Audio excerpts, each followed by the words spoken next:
From Corolla One Studios in Glendale, California, this is the Adam Carolla Show.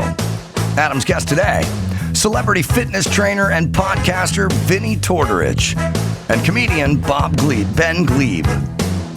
Plus the news and trending topics with me, Mike Dawson, and now throwing his hat in the ring for the soon-to-be open border czar position, Adam Carolla. Yeah, get it on. Got to get on. No choice but to get it on.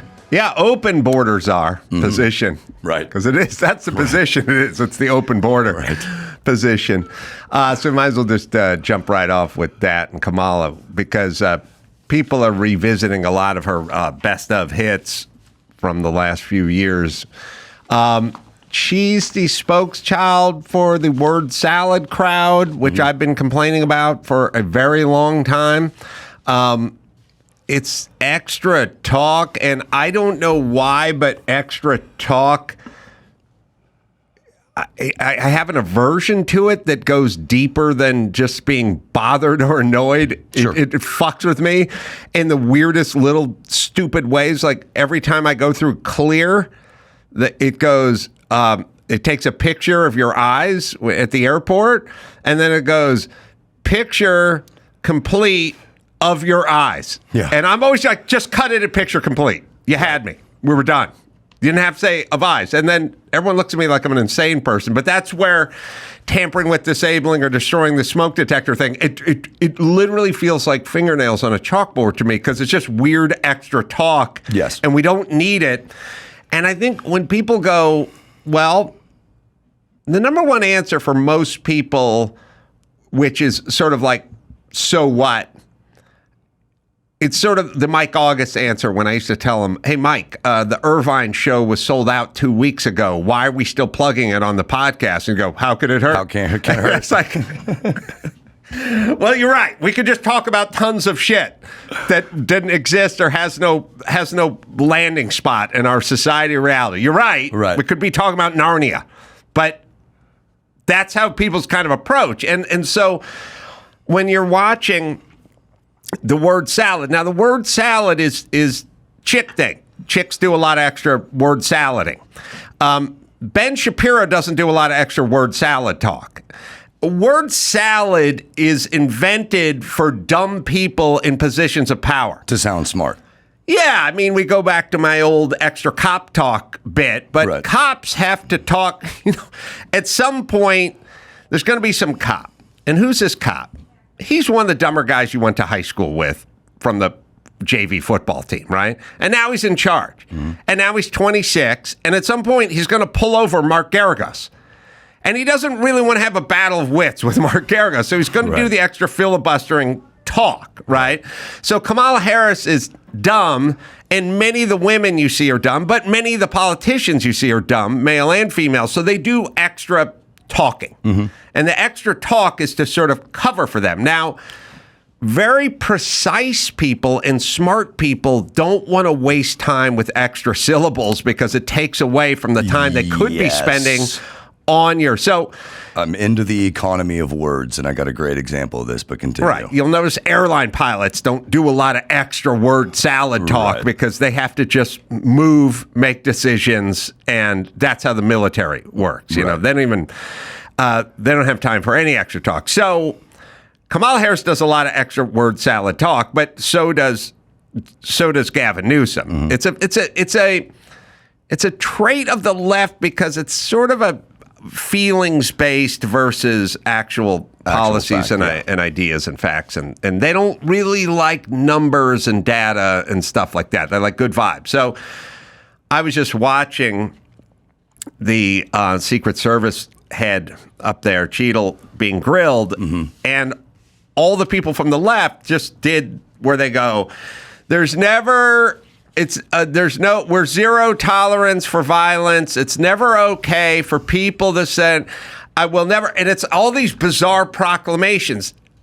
you can make all the proclamations you want. It doesn't do anything about the bullets flying. I have no idea why we're even in the proclamation. The people who should make the least are politicians. You guys, boots on the ground, take care of business. It's never okay for people to fire a bunch. Yeah, I know it's never okay, except for it happens all the time, and we're trying to figure out how to stop it. That is never. This is a gun-free zone. No student should ever go to school and think about gun. I know nobody should ever anything. Let's just widen it out. Nobody should ever die, ever, of any circumstances, ever. Okay? That's my policy. Okay? Now, can we move on with childhood leukemia or whatever the fuck we're trying to talk about here? Yes. Okay. So Kamala she's the word salad. But first, tip of the cap to our good friend Gavin Newsom. Oh, boy. Because the New York Post put out a headline just 2 weeks ago, basically saying that Kamala Harris is going to be the first DEI president, right? America may soon be subjected to the country's first DEI president, Kamala Harris. I don't know what could be more accurate than that statement. Joe Biden said the vice president's going to have to be a woman. She's going to have to be black. Mm-hmm. I will get back to you on who it is, but that much we know. And then we'll take a group, a huge ocean of potential vice presidents. We will take Lake Superior potential vice presidents, and we'll shrink it down to a teaspoon. Right. Because she's going to have to be female, and she's going to have to be black. She's not going to have to be the best. She's not going to have to be smart. She may be a word salad person, but this is who I'm pulling for. And then some weeks later, I guess, or immediately thereafter, ended up with Kamala Harris. And then New York Post said, first DEI president.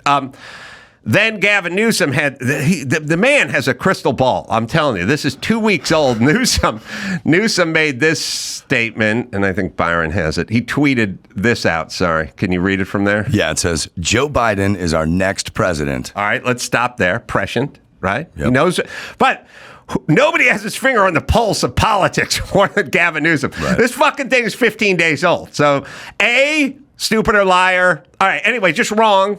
Out of the gate, Joe Biden's going to be our next president. 1, Joe Biden is our next president. 2, this is straight up racist.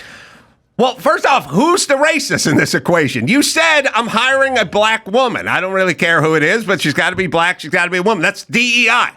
Diversity, right? Mm-hmm. That's what we're talking about. All right. That was you. That's your side, Newsom. You made the proclamation. Your side made the proclamation. That's diversity, equity, inclusion. That's what this is. That's what you want. That's why you made the proclamation. That's what they searched for. That's what they got. There it is. All right. So now she's going to be, or could potentially be, the first DEI. Why is that a racist statement? They didn't think of that. You thought that. That's your statement. The racist argument is an argument for people who are out of argument. Oh, okay. Well, either way, so there you go, Gavin. 0 for 1, certainly with the Joe Biden as our next president proclamation. Now, Kamala, a lot of people are revisiting her been to the border thing with Lester Holt. Poor Lester Holt. He gets all the fucking shit assignments where he has to just sit there and just listen to the person lie for a while and then not ask follow-up questions. Well, to be fair to Lester, he did say you haven't been to the border. Yes. And she hasn't been to Europe either. Right. Now, here's what you have to think about with this.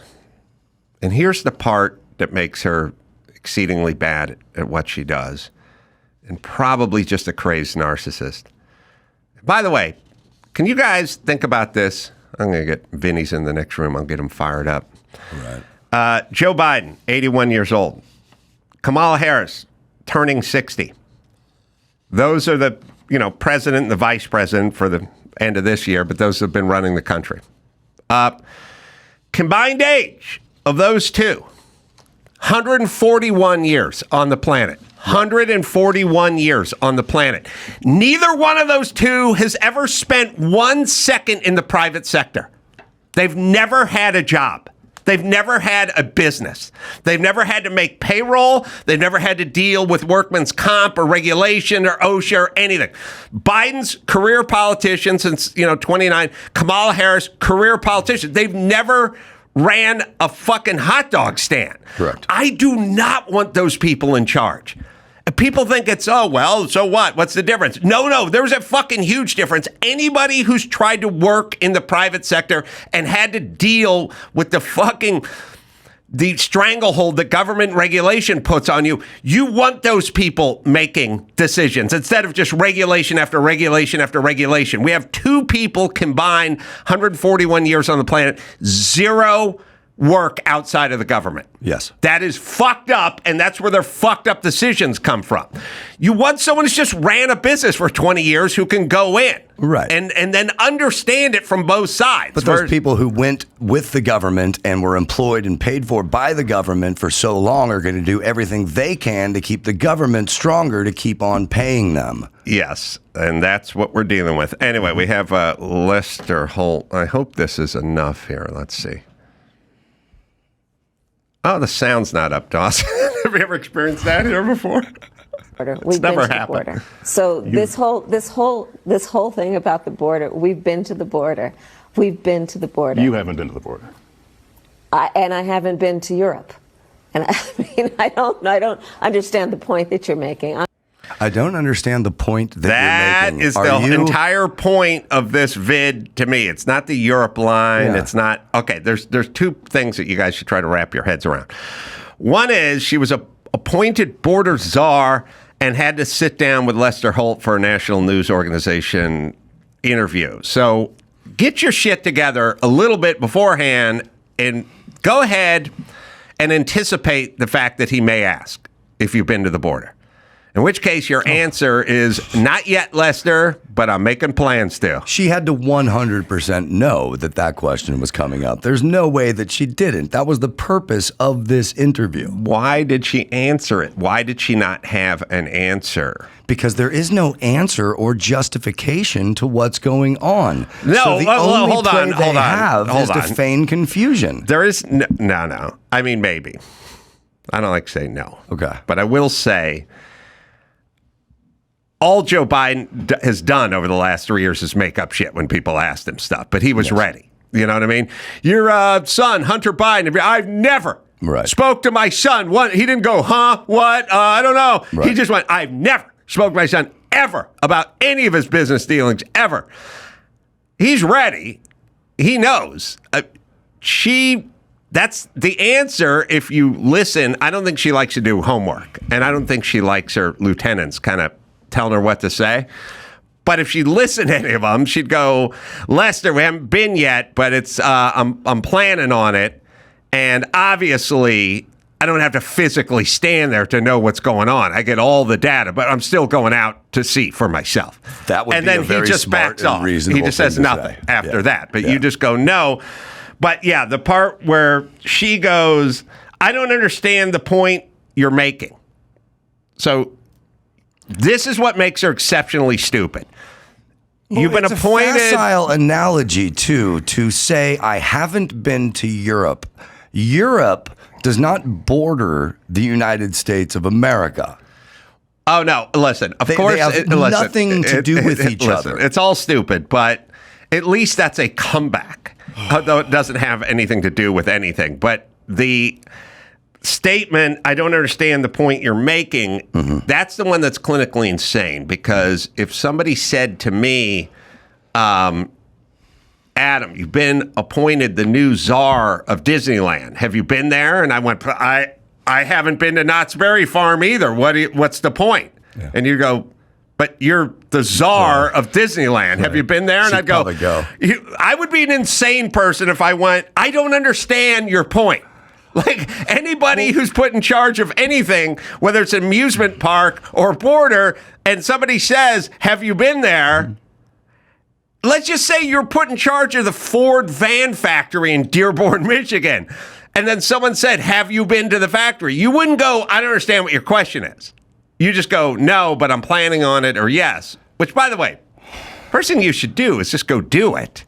Yeah, no, she didn't see. The first thing she should have done when she was made the border czar is go to the border. Right, but she didn't want to be. It's such a shit show. She knows. She didn't want her name attached to the shit show. That's true, and maybe that's why she's playing dumb with Lester Holt, because she's like, not my fault. She shouldn't say.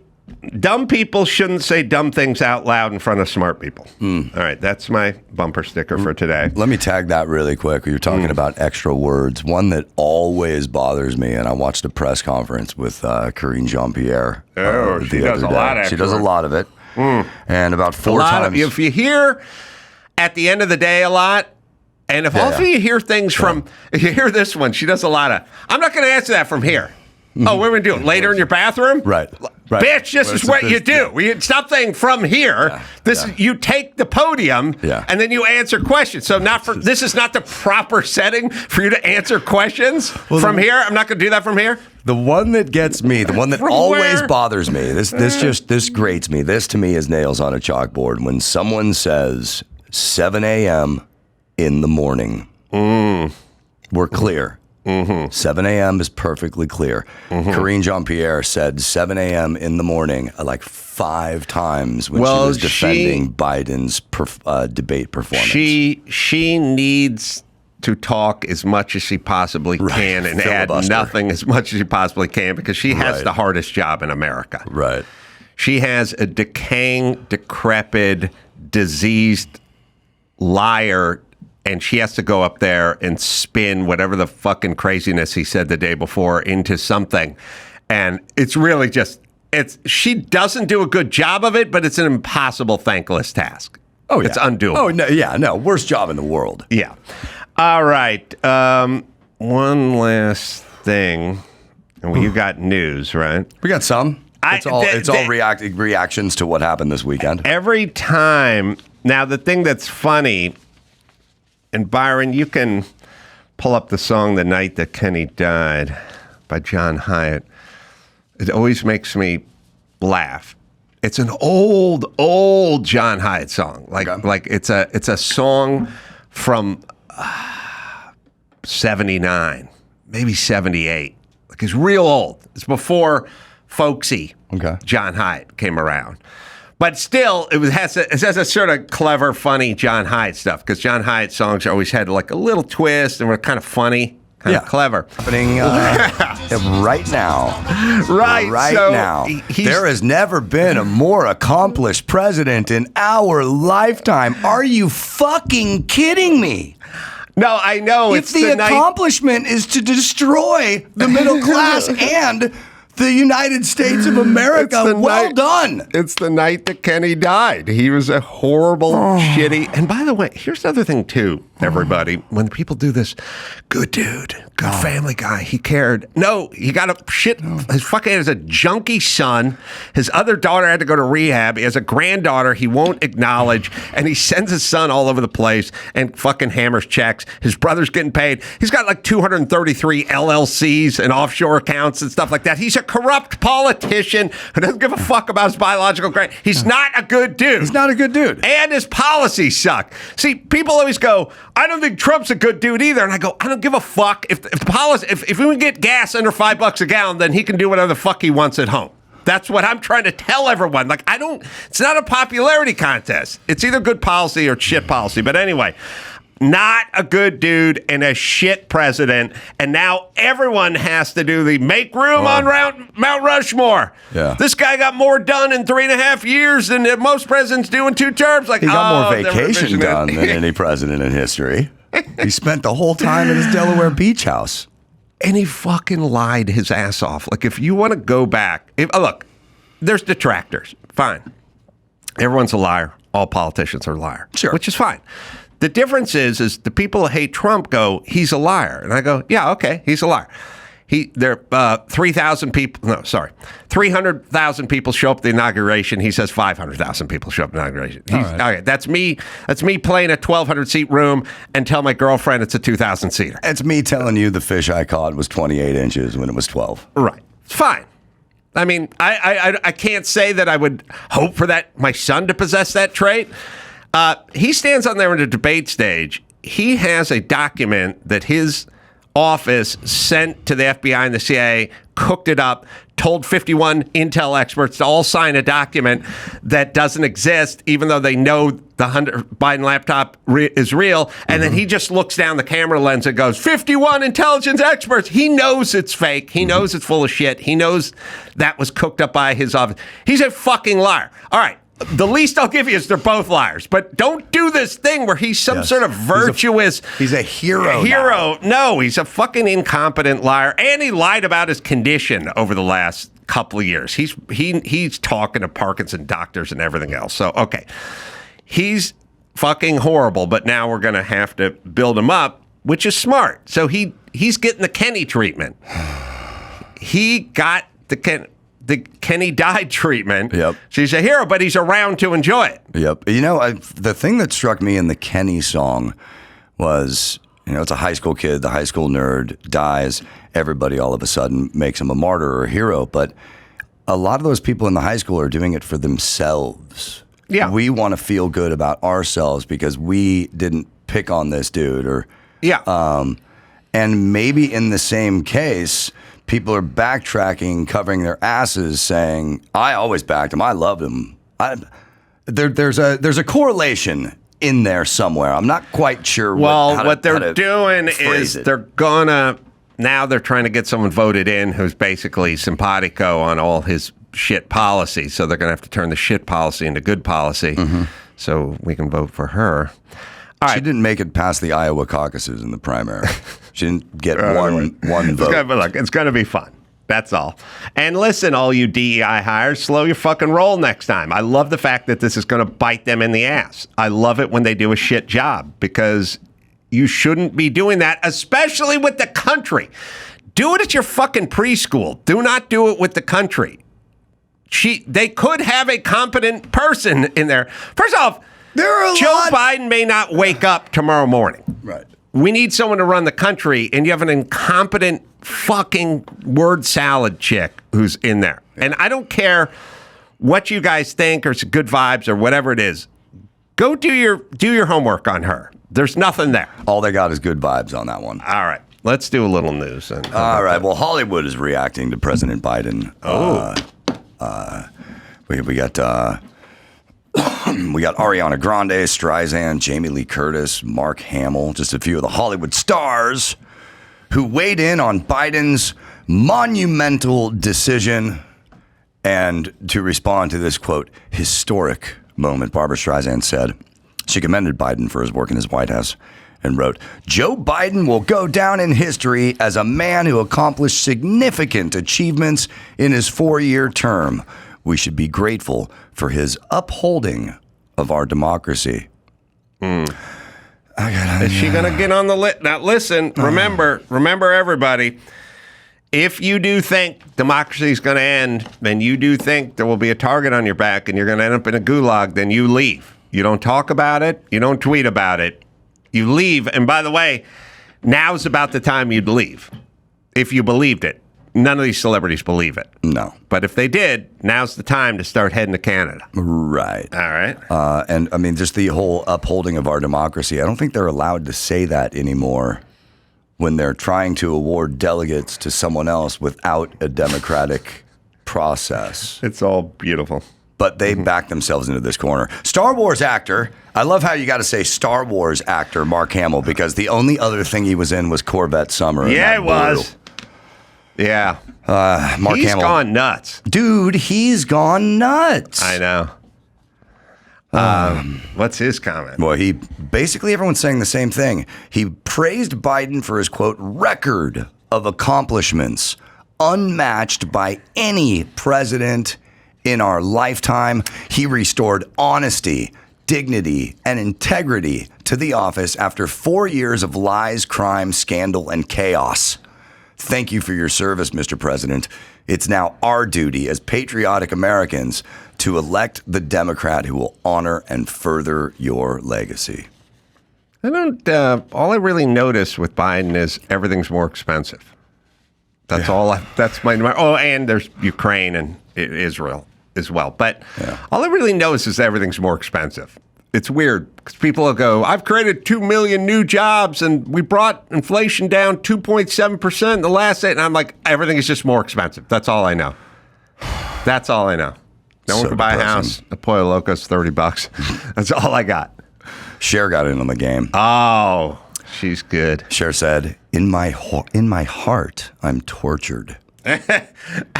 Is it possible that people are this tortured? Have you passed her house in Malibu on PCH? Yeah, no, She wants I haven't, $75 but- million. Yeah. You could find a room that's torture proof. These people also have the capability to leave the country. You have the means. If you anyone are could scared, leave, go. it's Cher. Yeah. Yep. You should do what I told Harvey Weinstein to do all those years ago. Fucking Yeah. fuel up that jet and get the hell out. She says, in my heart, I'm tortured because I don't believe the Democrats can win the presidency with Pres Biden.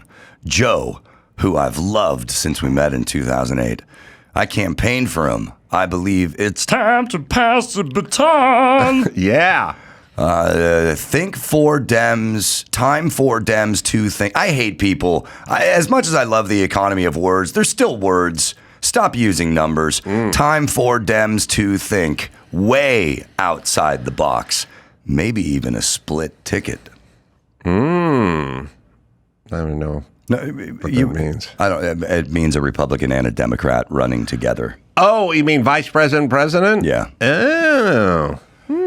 It'd be what she's probably going is she's probably saying, grab Nikki Haley, and you'll get those votes. All right. Ariana Grande said some stuff. I don't really care about what she says. Jamie Lee Curtis wrote on her social media platforms, I support wholeheartedly Joe Biden and his decision to step down to endorse unreservedly Kamala Harris. She is trusted and tested, in all caps, and she is a fierce advocate for women's rights and people of color, and her message is one of hope and unity for America at her time of great national divide. Oh, hope and unity. Just talk about hope and having a seat at the table and no child should go to bed hungry. The word salad, it's so attractive to dumb people.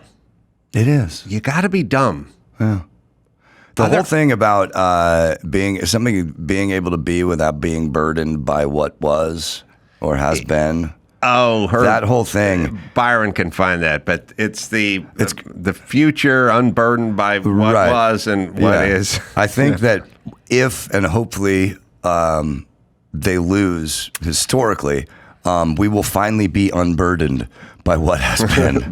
That's good. Yeah. know? Yeah, I'll tell you, Byron, I will tell you Kamala Harris at her most dangerous and worst and scariest. She gave a speech on equity versus equality, and she narrated a cartoon graphic for it, which we could find. But she also sat up on stage and talked about equity versus equality. And for those who think maybe I'm exaggerating a little bit here, you have to really just think about what she's saying and the words she's choosing. So if you think about it, you go, well, I'm going to go up on stage and someone's going to hand me a microphone and there's going to be 8 cameras out there and everyone's going to film me and this is going to live on the internet for the next 1,000 years and it'll be on the evening news tonight.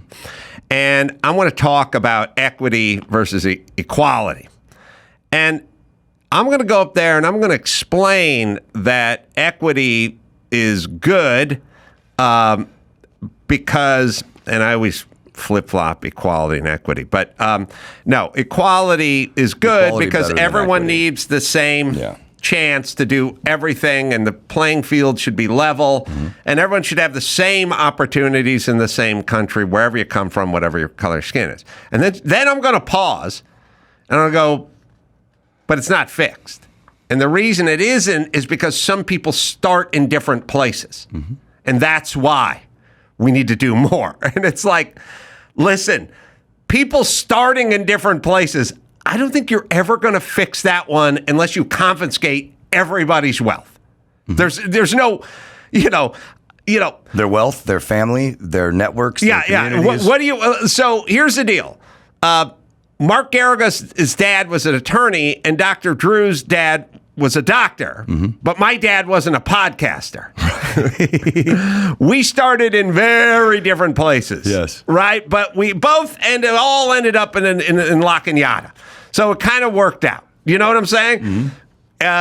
I don't know anybody who started off in my place, and I don't know anyone I started off in their place. I don't, everyone's just kind of some people have two parents. Some people have one parent. Some people have no parents. Some people are giving up for adoption. You know what I mean? Like, how are we going to regulate this, Kamala? And listen, your job is to give everyone the same opportunity. Your job isn't to make sure everyone was born with the exact same net worth. How the fuck would that work? I mean, look at Mark Garagos's kids and what they were born into versus my sister's kids and what they were born. Now, someone's going to have to pull up at Mark Garagos's house with a Brinks truck and start filling it with gold bullion and driving it out to my sister's place. And then once she gets a load of bullion, she's going to have to drive the truck out to Sun Valley and find some poor Mexicans and start dropping some shit off. And then they're going to have to go find some people poorer than them who are walking across the border. It's mathematically impossible. Do you have, Byron, the speech or the... oh, you have it. I may have brought this up, but put it on the screen if you find it. On my little screen, Byron. I'm still looking for the other thing. I wanted to make sure I had Oh, okay. Well, you can show me this one. Yes, sir. All right. Well, let's see if this is the one I'm talking about. Imagine a future.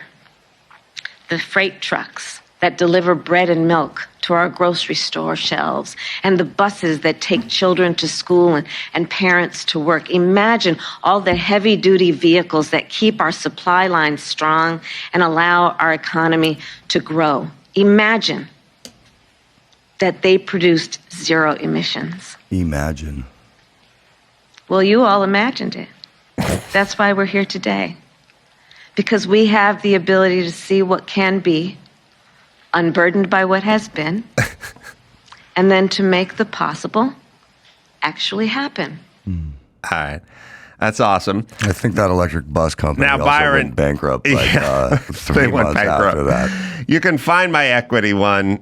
And if you want to just use the graph, this is the one I'm talking about. I don't think that people really kind of understand the danger in what people are saying. So Trump made a joke about being dictator on day one, right? So he's sitting with Hannity in front of a live audience, and he's making a joke. He goes, yeah, well, I'll be a dictator day one. Just one day. I'll be a dictator, and we'll drill, and I'll shut the border, and then I'm not going to be a dictator. It's clearly making a joke, and everyone grabs it and runs with it. He said his own words. By the way, and people who plan on being a dictator, don't say it out loud, you fucking retards. Exactly. They do it quietly.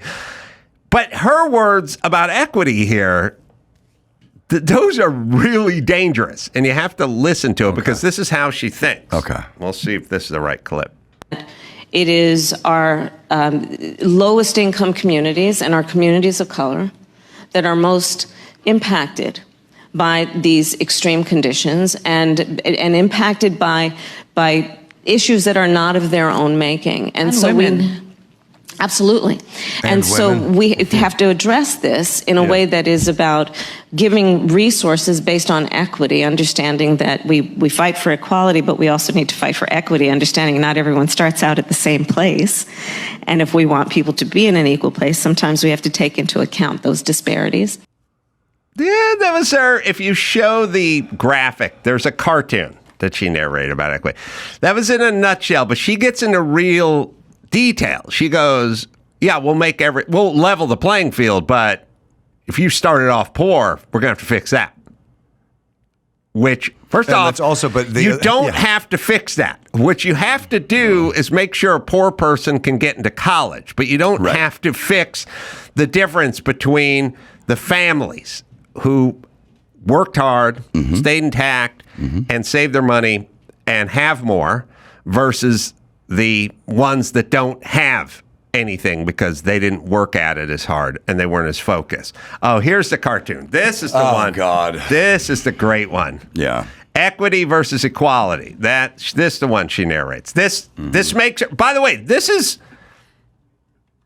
Cuba and socialism and communism. This is what we're talking about here. If you think about what the ethos is. Correct. All right, we'll play it for you. Sorry. Equity. Equality suggests, everyone should get the same amount. The problem with that, not everybody's starting out from the same place. So if we're all getting the same amount, but you started out back there and I started out over here, we could get the same amount, but you're still going to be that far back behind me. Hold on. Yes. It's about giving people... Mark Garagos started off way ahead of me financially. He still is. Mm-hmm. His family has rental property and stuff up and down Foothill, and he runs it, and he has many properties, many things. He's still ahead of me. Started out ahead, still ahead. Mm-hmm. Probably started out ahead of Elon Musk, but now Elon is past Mark Garagos. True. See how that works? Yeah. Okay, what do you want to do about that? Well, how do we... So wait, It's Mark funny. Garagos should give me money, but Elon should give Mark money? Yeah. Okay, so we're gonna offer the same stuff, but it doesn't work because you started off, your dad was a transmission mechanic and my dad was a therapist, so I got more money. So you're still behind, bitch. Okay, so she's explaining how this works. Yeah. Go ahead. And better yet, where's the We remedy? could get the same amount, but you're still going to be that far back behind me. Yeah. It's about giving people the resources and the support they need so that everyone can be on equal footing and then compete on equal footing. Equitable treatment means we all end up at the same place. We all end up at the same place. Everyone ends up at the same place. So no merit. How, No, by the hard way, work doesn't how mean would you anything. implement these policies that everyone ended up in the same place? Communism, and then everybody sucks. And then what about- And then everybody's fucked. That's the way it goes. What about everybody in the just- same place means everybody is screwed. Last I checked, Taylor Swift was kicking your ass, Dawson. I mean, what size venues you playing? Yeah, exactly. All right, so she's playing. I want her crowds now. So she does 7 shows at SoFi. Yep. You do 0. Yep. So you should get 3.5 shows at SoFi. Well, also, I mean, she's written hundreds of songs. I've written maybe 20. Mm-hmm. I want more songs. I need more songs, Taylor. So I kick don't down even want some not songs. just the money. Right. I want some songs now too. And then she probably started off ahead of me. Her family seems like they did better than my family, so we're going to have to work that one. Yeah, All right. that's very possible. Listen, this is insane. What Kamala Harris is talking about in this video is socialism, and you should want nothing to do with it. And she should have said, I don't know what the fuck this video is, but I'm not putting my voice on it. This is insane. What am I suggesting? All you can do is say, everyone's going to be treated the same. That's it. We cannot make it. You starting off behind me and me starting off behind her is not fixable. And the second the government tries to fix it, it all turns to shit. All right. All right. Vinny Tortorich is out there. Yay. I want to talk to him. You know what? I want to talk to him about protein powder. I can never figure out the whey versus the whatever and the thing versus the plant-based versus the animal-based. We'll talk to him about diet and everything else. And Vinny's going to be fired up. Talk to him right after this. Tommy John. Here's a simple life hack. It's an upgrade. Upgrade with Tommy John. Oh, man. I'm wearing mine right now. I never wear any other underpants than Tommy John. Sometimes I don't wear any at all. But if I'm hiking or working out or moving around, wearing my shorts like I am today, it's always Tommy John. And I give a little shot of talcum powder down the front there. Get an extra couple wearings out of it. Don't have to wash it as often. Great for the summer. Great for movement. Great for exercise. Second Skin underwear has dozens of comfort innovations, like a supportive contour pouch and horizontal quick draw fly. Plus, breathable, lightweight, moisture-wicking fabric with 4 times more stretch than competing brands. Over 20 million pairs sold. Thousands of 5-star reviews. Tommy John doesn't have customers, they have fanatics. I know I'm one of them. I'm literally wearing mine right now, and I do not wear anything else, and you will feel the same. It's the best pair you'll ever wear. It's free. Guarantee. Am I right, Dawson? Get 20% off your first order right now at TommyJohn.com/Adam. Save 20% on second skin at TommyJohn.com/Adam. TommyJohn.com/Adam. See site for details. It's time to check Adam's voicemail. This is Graham from Mississippi, and I've got a rich man, poor man for you to consider. Spending all day talking on the phone. Get it on. You can leave us a message at 888-634-1744. Vinny Tortorich in studio. Fitness Confidential is the name of the podcast. And he's got great products and he's got great films. And I'll give you some plugs on some of those as well. Good to see you, my friend. It's great to be back, man.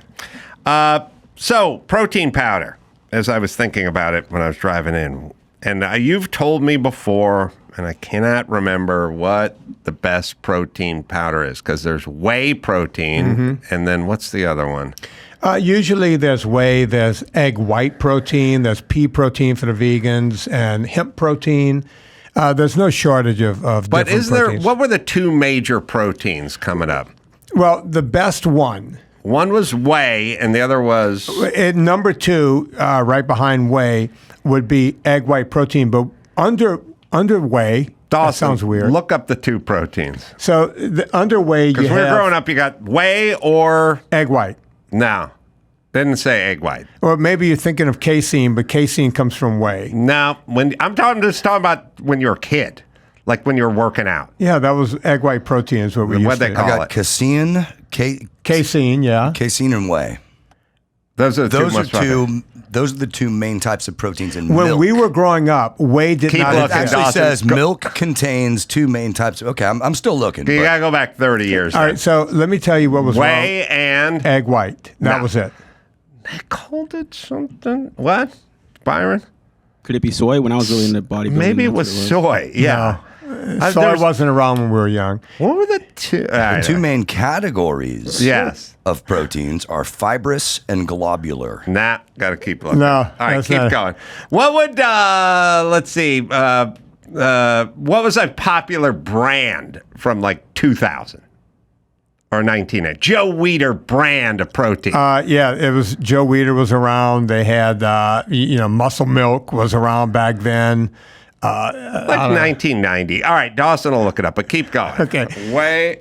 So and- under whey, you have three different ways. You have standard whey, which is basically whey comes from when it's the rennet from cheese, and then they, this is byproduct, and they went, wait a minute, we can sell this to assholes who think it's going to make them better. Right. So we come up with whey. So standard whey is probably the best, even though people are out there yelling, Vinny, you don't know what you're talking about because that has the least amount of protein per scoop, right? Because now you can isolate it. Now you have a whey isolate. So they cook it down a bit, and yes, you have more protein per scoop, but they've cooked out some of the amino acids. So whey, and maybe whey and soy were the two I was growing up with. With your mom, probably soy. But I don't know. Dawson's still going to be able to find it. It's a big category, and there were two, and I can't remember. I can't remember what it was, but I think it was one was whey and one was soy. There were two categories. Anyway, I don't want to In the obsess.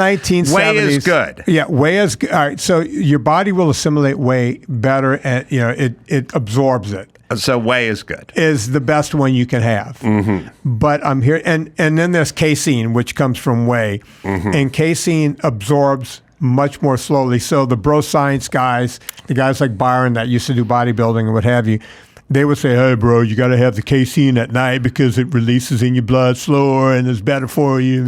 Is there rules of thumb, like for instance, although no one will ever do this.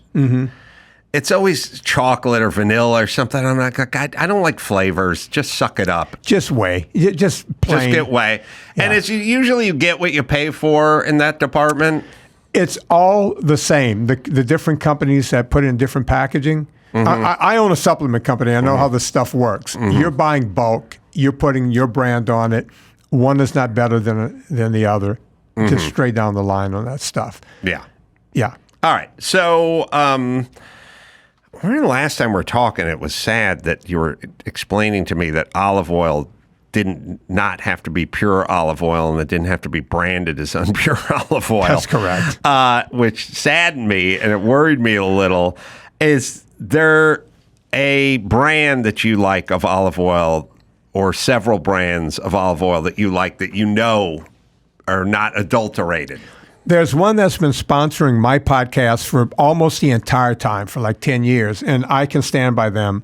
They're out of Puglia, Italy, same area that Stallone's family came from, the Puglia area, so it's got to be good. And I can vouch that they are 100% pure olive oil. That's not to say that you can't find other pure. There used to be, and I don't know if it's still there. What's the company called, by the way? Villa Capelli.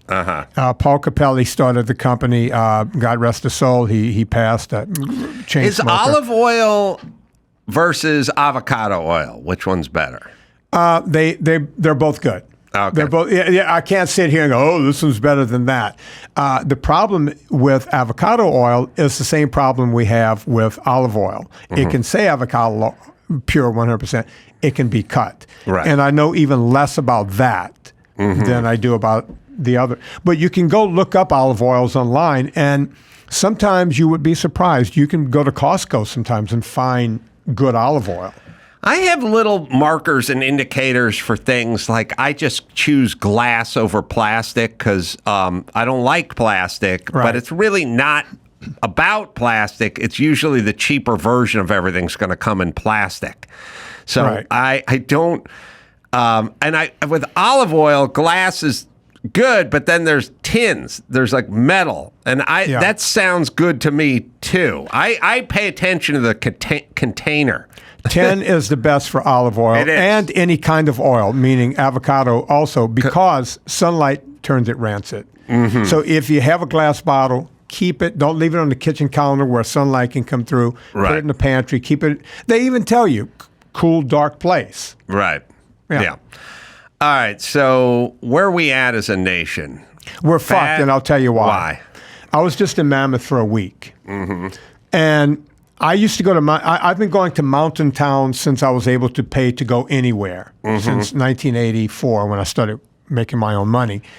And mountain towns used to be fit people with backpacks, hiking boots, dirt on their legs. You would see the climbing ropes, as they came into town to get a cup of coffee.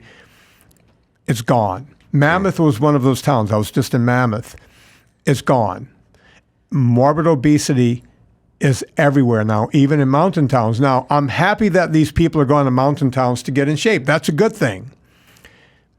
These electric bikes have taken over. And I know what these people are saying. They'll go, I just rode a bike for 15 miles. I'm going to go have myself some French fries. And I just rode 15 miles. No. Yeah. They could take the pedals off and just put like a motorcycle foot peg on there. Right. Because I didn't see one cycle of a pedal happening. No revolutions. Zero revolutions is my new. I know it's kind of an interesting.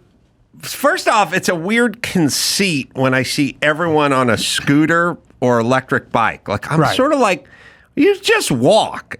Especially, I've never been on one of the Bird like in town scooters. I sort of get it, but it's like you parked over here and the venue's 3 blocks away.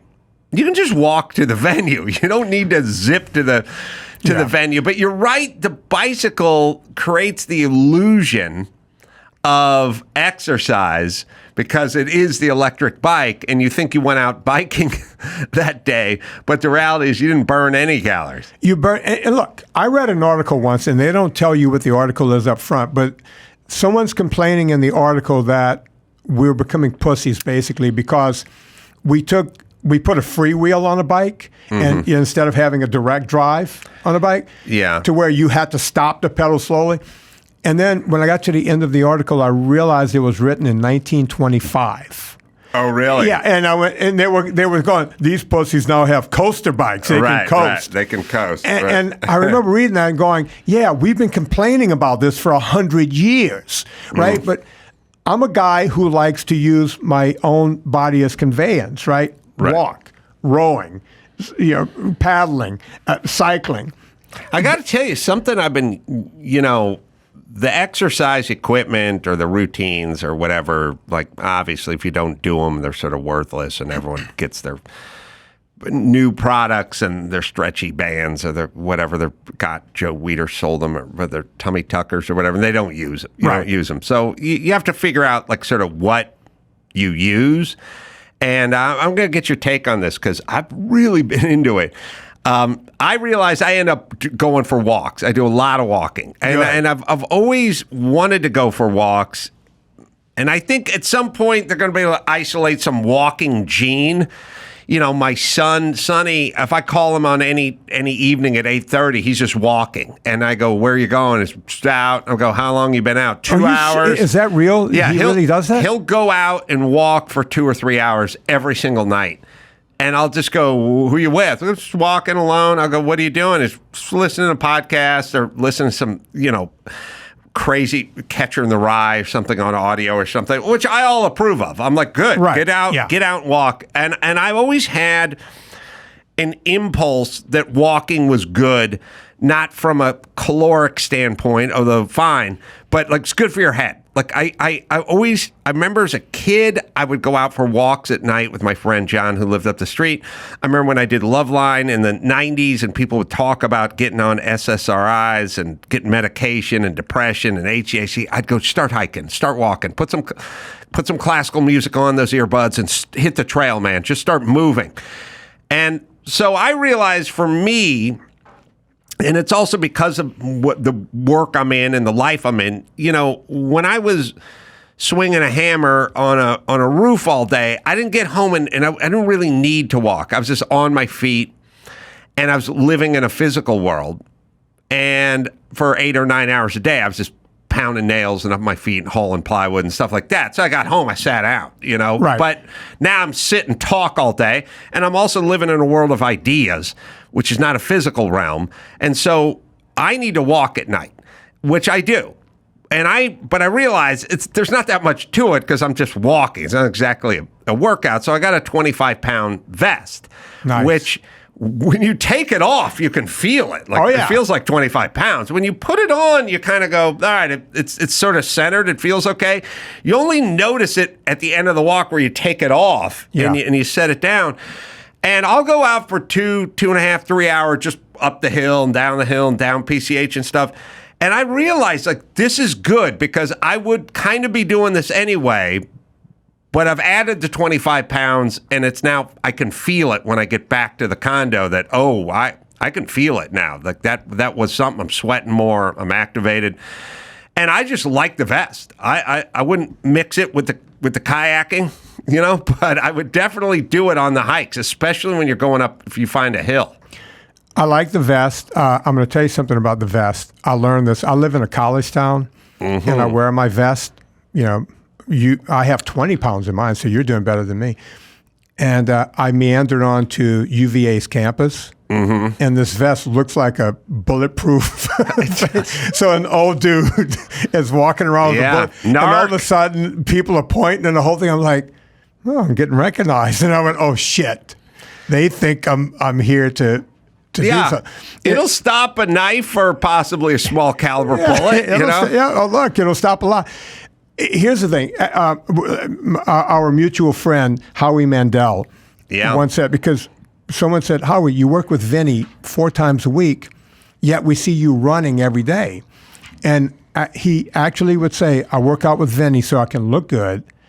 I run for my head. Yes. And a truer statement, I applaud Sonny for doing that. I wake up every morning and I say to myself, what are you going to do for your pain today? I know, are you still cold dunking? Are you still? Yeah, you're doing something for your pain. You're putting yourself in the way of pain. I like to do something physical every day. What am I doing for my pain? Am I going to go to the gym and hit leg day? Am I going to go down to my basement and hit the rowing machine? What am I going to do to be in pain today? And when I say this to people in consults, they'll say, well, how much aerobic should I do a week? And I'll say, minimum 7 hours. And they'll say, that's an hour a day. And I'll go, let me explain something to you. My grandfather worked 12 hours a day, manual labor, doing the same things you did. If you go back to the Romans, they moved entire armies by foot. These people weighed an average of 135 pounds and they carried that much in gear. Now we think, and they would go 30 miles a day. We think it's impressive to put lightweight shoes and lightweight clothes on and run 26.2. Right. Yay, look at us. We've become pussies. Yes. It's amazing what we're doing in this world, and it's not good. We're not going in a good direction. No, and so there's sort of ways to become successful. That sounds too broad, but what I'm saying is this. Listen to me, people. There's basically two things you do want to do and don't want to do that are around all day, every day, and it's not going to the dentist. And it's, everyone has a thing. I got a colonoscopy coming up, not looking forward to the colonoscopy, but the colonoscopy is every several years. It's not something you got to deal with on a daily, weekly, hourly, monthly, or even yearly basis, in the sense that you can go 2 calendar years, 3 calendar years, and then you schedule another one. Fine. But the diet and the exercise, that's a daily thing. And it's a battle, and there's a kind of a wiring which I'm interested in, which is there are some people like Dr. Drew who just enjoy working out. Like they literally like working out. I do not know many people who like working out. Who would fit the definition of like it. There's people that like the way it makes them feel when they're done, or they like what they see in the mirror. But Drew actually likes it. And there's not that many people, and I don't know, less than 10% who go, I just like working out. The other group is the group that will do it because it needs to be done.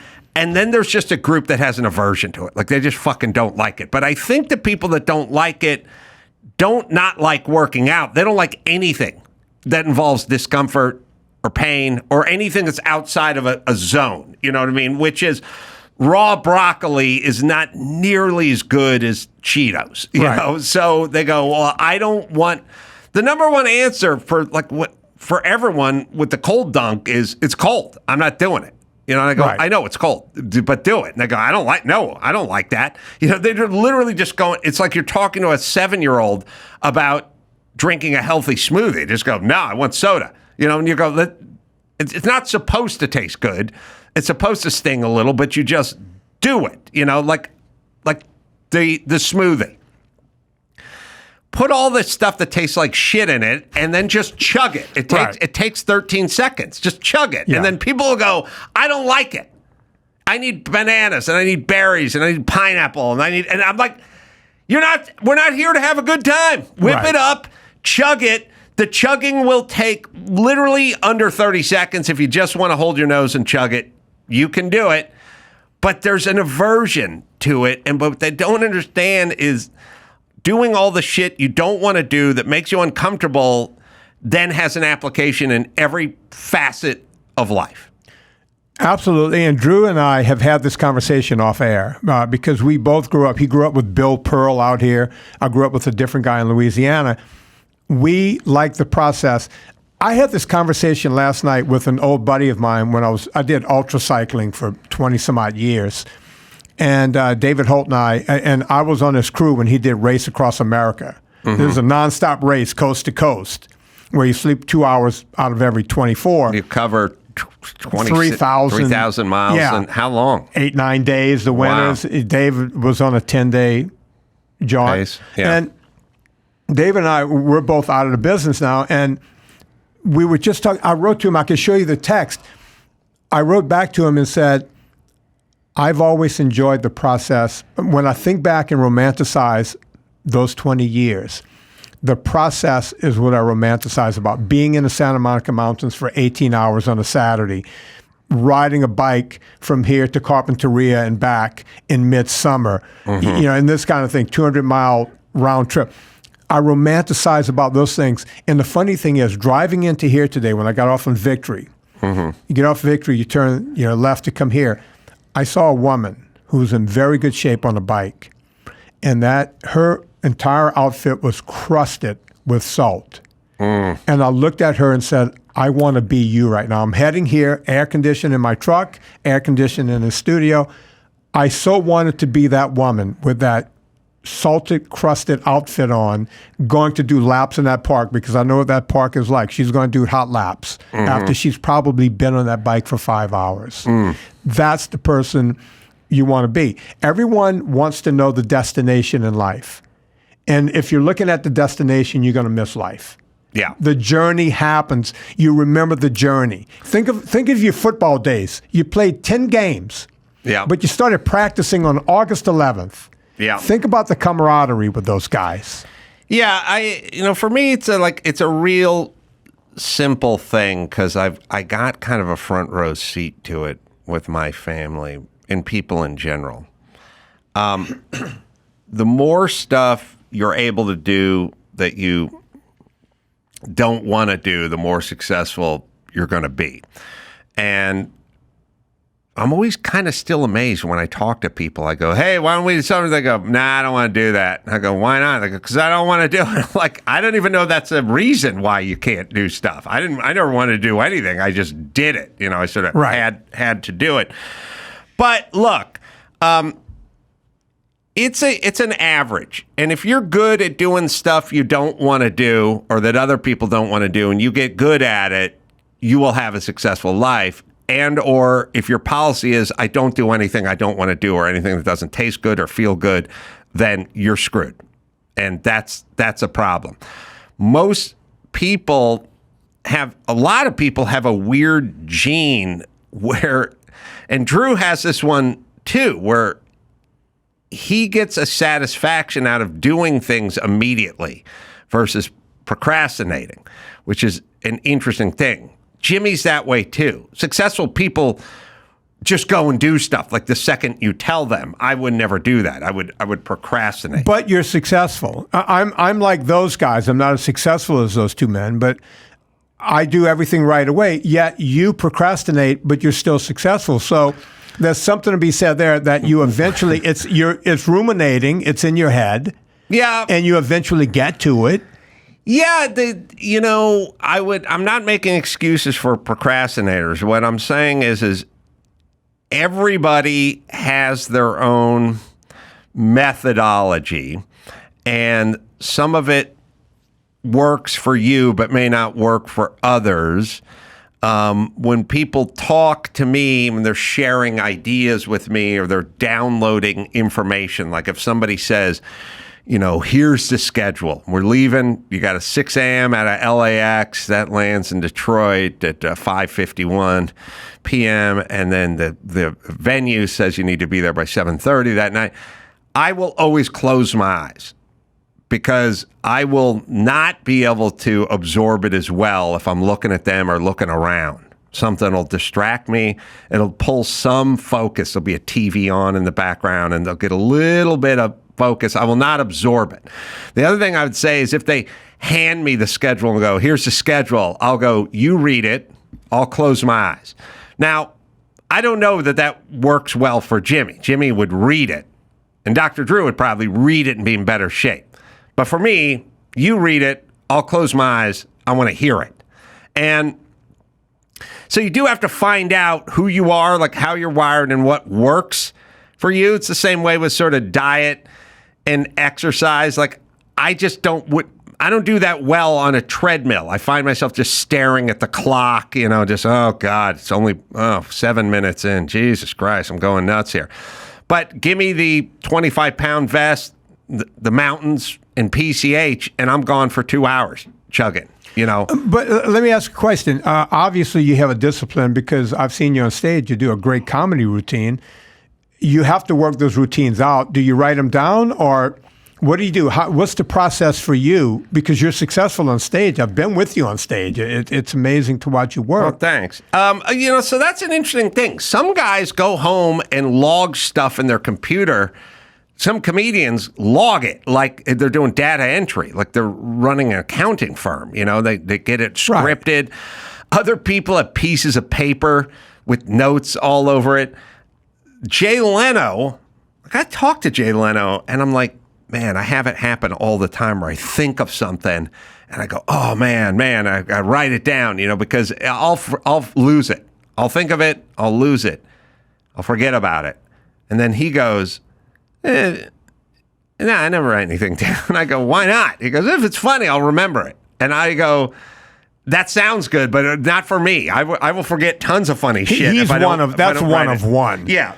But I'm saying there's a crazy spectrum of guys with piles of notebooks with, you know, chicken scratch on it, guys using an app on their phone and writing stuff down, guys like recording their sets and then transcribing. You know, there's many different avenues. I'm lazy in that but lazy like Lawrence Taylor lazy, which is like, I can do some coke and fuck some whores. I'll still be good for 2.5 sacks Sunday. So why am I studying game film when I can still get my 2.5 sacks in whoring and sucking a blow all night, you know? Yeah. And I don't mean to sound grandiose, but it's like, I'm good enough that I don't have to break down my game film and translate all the verbiage onto a computer drive so I can remember. I sort of go, if it's a good idea and I got the beats, then I don't need it scripted. I just know what the beats are. But you and I are similar in that way, because I'll be on my spinner or rowing machine watching a television program. A thought will hit me. I keep a towel right on my desk. My desk is about this size. And if I have a thought, I get up, wipe my hand off because it's already sweaty. I jot down, I look like a serial killer. Yeah. I jot it down on envelopes and everything else everywhere. Yeah. Who doesn't, though? But hang on. But what happens is, sometimes when I go to look at all the notes across his desk, if something happens 2 or 3 times and all the notes are the same, then that idea starts to funnel. Do you feel like that happens? Like, I've thought of this 3 times. I need to investigate this. Right? I'm looking down on my notepad right now, and I realized I wrote I was being read a story that for Dawson's News, and the guy came out of Maine. Was out of Maine where a guy. The story was, we didn't do it on the news, but the story was kids were playing Ding Dong Ditch, and some guy in Maine shot him. And, as one does in Maine. I thought, but in the story that was being read to me, it said a Maine man, and I thought, I'd like to live in Maine just so I could be the Maine man. You know, if I do anything stupid, it'd still be my Maine man, Adam Carolla. And then I was thinking, I used to have this joke never done on stage, but I want to direct a film called Awesome, so they could go, awesome director, Adam Carolla, my Maine man. That's almost Catskillian. I remember. It's Catskillian. If you go back to Rodney Dangerfield, when we used to listen to him on vinyl, he had a joke in one of his albums, because I used to listen to comedy albums when I was a kid, like there was no tomorrow, and he would say, "I know that I'm an ass man because I was walking down the street the other day and someone goes, 'You're an ass, man.'" Yeah. Right? You know, that's vaudevillian. Yeah, so you got to be careful with those. You might want to scratch through that Maine man. I'm going to get rid of Maine man. Yeah. No, I'm never going to do it on stage. But I like the way it please. sounded. But here's another esoteric thing I wrote down that I realized. I haven't been on hold in a million years. I don't know why. It's probably a good thing. That statement alone. I haven't been on hold for a while. I don't know what's going on with this. It's good.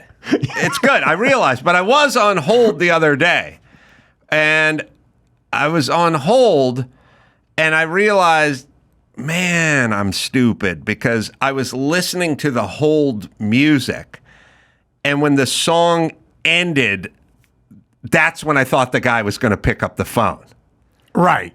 It was like the girl from Ipanema, and when it ended, I was like, all right, now we can talk. But it just went right into the song again. because it's hold Right. and it's on a loop. And then when it ended, as if the guy was standing by the phone waiting for the song to end before he punched a button. And I realized it's a stupid but human thought. Was it really Girl from Ipanema, or was it This Guy in Love by No. Bacharach on music? That's a Herb Alpert song. No, Bacharach wrote that. Oh, now we got to look at Herb Alpert, I think, performed it, but He did. It's his only. Herb Alpert had like 19 number one songs, of A&M Records. You want to know what a badass he was? The guy's a trumpet player. Yeah. He has like 19 number one songs, but he's not a singer. But he sings one song. Yeah, This guy's in Guy's love, and it goes to number one. But I think that's a very Bacharach. I think it's a sounding Bacharach sound. song. Mike, I need help on this. This guy's in love. Burt Bacharach and Hal David. Well, listen, you take all the victory laps you want, but I'll take it one because you're never wrong on I music. said the name of the guy who sung the song was Herb Alpert, who's still alive. and he has a club at the top of whatever. Yes, the Whereas- vibrato. It's Yeah, like it's called called the vibrato It's called room. Vibrato, and that's where Stallone, the better Stallone goes. Right. My favorite Stallone, Yes. the best Instagram. Are you with him on Instagram? Do you ever? No, but he's the best. Just go. You know what? Everyone in the audience, go follow Frank Stallone on Instagram, and you'll have all the entertainment you would ever need. ever. I went to the vibrato once to meet Seth MacFarlane for lunch, and I was supposed to meet Seth MacFarlane at like 1:00. The vibrato's up the hill. It's in the canyon. It's not terribly far from Seth's house. So I said, well, I'll meet you over there. So I went there, and Seth MacFarlane, who's famously late, but the only reason he's alive is because he's late because he missed his flight in Boston. So we'll cut him some slack. I was just sitting there at 1, and I sit down. It's just 1:00 on a Wednesday, and there's Frank Stallone sitting there holding court with 4 guys, average age 91, all boxing writers from the 40s. And Yeah. he's just talking boxing with 91-year-old guys on a Wednesday. Well, you'll see eating- that on his Instagram. eating soup. He look. It looks like the cast from The Godfather or Right. the other. But I used to see Frank. We shot at the same club. He shoots trap. Oh, shooting trap. He's a big trap shooter, and I was a big trap shooter when I was here. I moved to Skeet, but. What's the difference between skeet and trap? I don't know. Trap is 45-degree angle. The birds are just going away from you, and it could go anywhere between that 45-degree angle, just away from you. It's a much easier game. Skeet is you go around a semicircle, you get a couple of shots at each. So they're both the same clay pigeon disc? Same, yeah, but you have a 60 mile an hour. So if you have a cross shot, you're moving at 60 miles an hour with that bird to try to hit it. Skeet is a much harder game, and I enjoy it much more. But Frank, I would be by myself on one trap field. Frank would be on the next trap field. And I've often said, I should just go over and tell him we have a mutual friend, Adam Carolla, and just get to know the guy because he seems like an interesting guy to me. He is. But I didn't want him to think I was coming on to him as some kind of hanger-on. But he's such a cool guy, in my opinion. I love him. He's great when he does his brother impersonation of his brother. And we gotta get him back in studio, Dawson. Yeah. Make a note. Please, Dawson, next week for me, please get Frank Stallone on and tell him I'm a big fan. Not All that right. he would know who the F I am. He will. Let me give you a plug here, Vinny Torres. Okay. Fitness Confidential is the name of the podcast, and then the docs, which you really need to see. Beyond Impossible is the latest, and then Fat, a documentary. You should watch that. And Fat, a documentary, part 2. Where can we find the docs, by the way? By the way, Amazon's going to finally release my 4th doc. I don't know when, but they just got back to me 2 days ago. They're giving my 4th doc, Dirty Keto, a PG-13 rating. Why? We don't know. But look for that coming soon. My 4th doc, Dirty Keto. All of my docs are on Amazon. Most of them are everywhere. My first doc, Fat, a documentary, just went back into the top 100. It was at 70-40. That doc was at the top forever and went out of the top 200. It's back down at 74 again. Good. It just keeps rolling, and that's 5 years old. It's super informative. It's very, pardon the pun, digestible, and you should watch it because you'll be completely informed when you're done. And it's a quick watch. It's kind of you owe it kind of a watch with your family. Instagram at Vinny Tortorich. Comedian Ben Glebe is going to join me right after this. Rosetta Stone, my kids are going to be heading off to college soon, and they're going to want to travel a little bit beforehand, and that's why they're going to have to learn new languages. Wherever they go, Rosetta Stone comes in, and they help. The most trusted language learning program ever. Available on desktop or as an app, it truly immerses you in the languages that you're learning. 30 years, millions of users, 25 languages, Spanish, French, Italian, German, Korean, Chinese, Arabic. It just keeps going. Designed for long-term retention. No English translations. Learn to speak, listen, and think in that language. Plus, the built-in True Accent feature gives you feedback on your pronunciations. Lifetime membership has all 25 languages for 50% off. So smarten up and sharpen up with Rosetta Stone. Right, Dawson? Don't put off learning that language. There's no better time than right now to get started. For a very limited time, Adam Carolla Show listeners can get Rosetta Stone's lifetime membership for 50% off. Visit rosettastone.com/Adam. That's 50% off. Unlimited access to 25 language courses for the rest of your life. Redeem your 50% off at rosettastone.com/Adam today. Although I'm not even sure, honestly, the point of therapy with the world as it is now, you know? We're living in a post-truth era of fake news on an anti-science, eroding democracy on a crumbling planet. I'm not sure my issues rank high on the list. It's like, Ben, the planet's becoming uninhabitable and our leaders are corrupt idiots, but let's talk about your sleeping in. Is that the issue, you sleep in? So it's important, you know, it's good to analyze your life. Analysis is good, but don't overdo it. Don't worry about it too much. If analysis were that important, it wouldn't be made up of the words anal and ISIS. Ben Glebe is on the Adam Carolla Show. Ben's got a stand-up special, a 1 hour and 7 minute special to be specific. Ben Glebe, the Mad King, filmed at Helium in Philly. And it's available on YouTube, and it's free, so it's funny, and Ben's funny, so you should watch it. Good to see you, Ben. Good to see you, too. I'm not great at editing my own time down to a solid hour. You know, the good news is there used to be a lot of rules. A lot of them were around time. You know, this thing had to be coming at 22 minutes because with commercials, it's a half-hour sitcom, and like a lot of time, and now there seems to be no rules. So if people go, I did a stand-up, how long was it? 38 minutes? Yeah, 38 minutes and 41 seconds. And That's true. You don't want to get it. And they still call it an hour special, even though it's 38 minutes, so that's strange. That is the big benefit. The time restraints are gone. Some of the minor negatives are far less people see it, and you get paid almost nothing. But the time freedom is beautiful. It's liberating. It really is. Which makes me think of something that I forgot about that Dawson's going to hate that I bring up, but he'll probably have a laugh about it. Sweet. Remember that time I was doing the audiobook? Mm-hmm. And I can't remember which book I was doing, but I was doing my audiobook, and Dawson was here engineering the whole thing, which is nice, and he does a great job.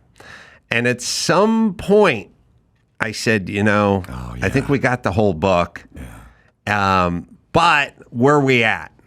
And you were like, I don't know, 8 hours and 11 minutes or something like that. And I said, all right, I want it to start with an 8, I want people to really think they're getting a lot for their buck in this audiobook. So, and there's a little point of pride. Like, I'm not mailing in my audiobook. It's not 3 hours and 9 minutes. Sure. It's 8 hours and whatever. So as long as it starts with an 8, then we're done, because I wouldn't read the entire book. I do a lot of vamping and riffing and stuff like that. So Dawson's like, it's going to start with an 8. And I said, all right, then we're done.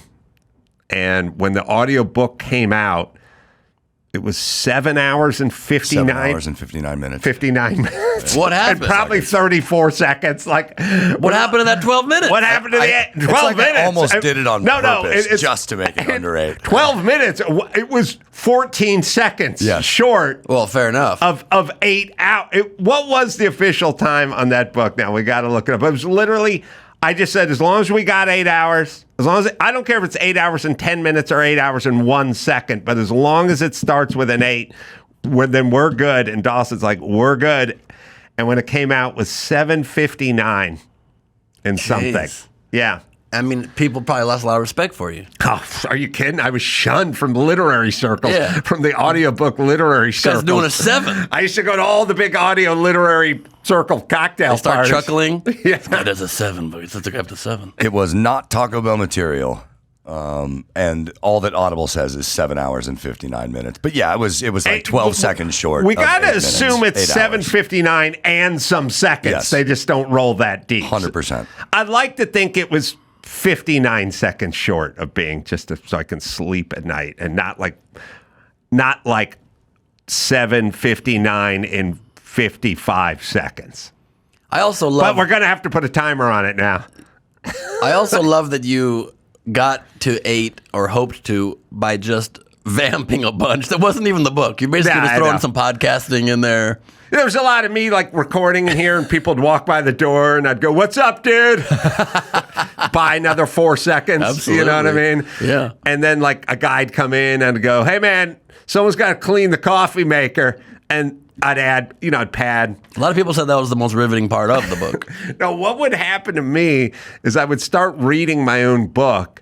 And as I was reading my own book about complaints about life, I would start adding on more complaints because Because you evolved as a person. I wrote the book 10 months Yeah, ago. of course. Shit has happened. It's true. Since then. It's true. And I would go on, I would go vamp after that. And thus it got padded. And there were also chapters I never got to. So that's an interesting choice. You Mm-hmm. could have read the whole book, and instead you talked about people walking outside the door and then let people wonder what's really in the book. I think that's a bold move. It's a bold stroke. It It is. takes a certain kind of confidence. Because then they still have to read the book, too. Well, at least A lot with of people me, do the audiobook to avoid reading the book. You but got to make get them the do book both. or the audiobook. Yeah, you got to get them both You gotta because get you're them gonna both. miss. You're gonna miss out on whole chapters. Yeah, you should have opened Yeah. the audiobook being like, be forewarned, this won't be the book. Yeah. You know, just Yeah, really yeah. make them I should have been regret the upfront. purchase, but then also have to buy more things. I look at more as a bonus. Yeah, you yeah, know? yeah, that's what I meant. Yeah, it didn't sound that No, way. I meant but- bonus. I meant Okay. it's a wonderful service you're giving the community. Well, I don't know if you ever done an audiobook, but it's grueling. Yeah, I'm sure. Reading sucks. Yeah. Reading out loud. So there's few things I hate more than reading, and that's reading out loud, and then reading my own shit is probably the trifecta of stuff I don't Yeah, want that's to do hard to do. out loud. So- And also the pace is entirely everything there, I imagine, because you probably could have read faster and it would have been 4 hours. I'm such a bad reader that Hmm. I can't even read my own shit. Several times you were like, who wrote this shit? I can't even comprehend it. I try to tweet stuff, and I spell so horribly that they're like, we got no suggestions as to what this cat scratch of a thing that you try to cobble together. Some word, I don't even know what it is. And you can't even trust autocorrect suggestions anymore because there are often times where it'll highlight a word that you know is correct. And it's highlighting it. What are they highlighting it for? Are they just judging my style? Like, Yeah. Sometimes it'll highlight a perfectly good word. And they're not hip. Like if you want to write "hock to a Right. girl," they'll go like that. That's not a word, and you're Correct. like, it is. It is in the hearts and minds of Americans. And they're like, not in our mind. It's like, well, you're late to the party, bro. I'm late to the party of everything happening with her because I just learned about her. Somehow I missed all of her memes until like 3 weeks ago, and now it's everywhere. And all I see is signed to UTA, signed to the biggest management company, huge multi-picture deal because she drunkenly said she spits on dicks. Yeah. This is where there's no better example of the de-evolution of this world. No, I think you're right about that.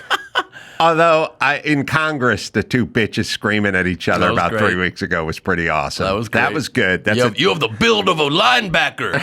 Well, you have a weave made of plastic. It's amazing. Perfect.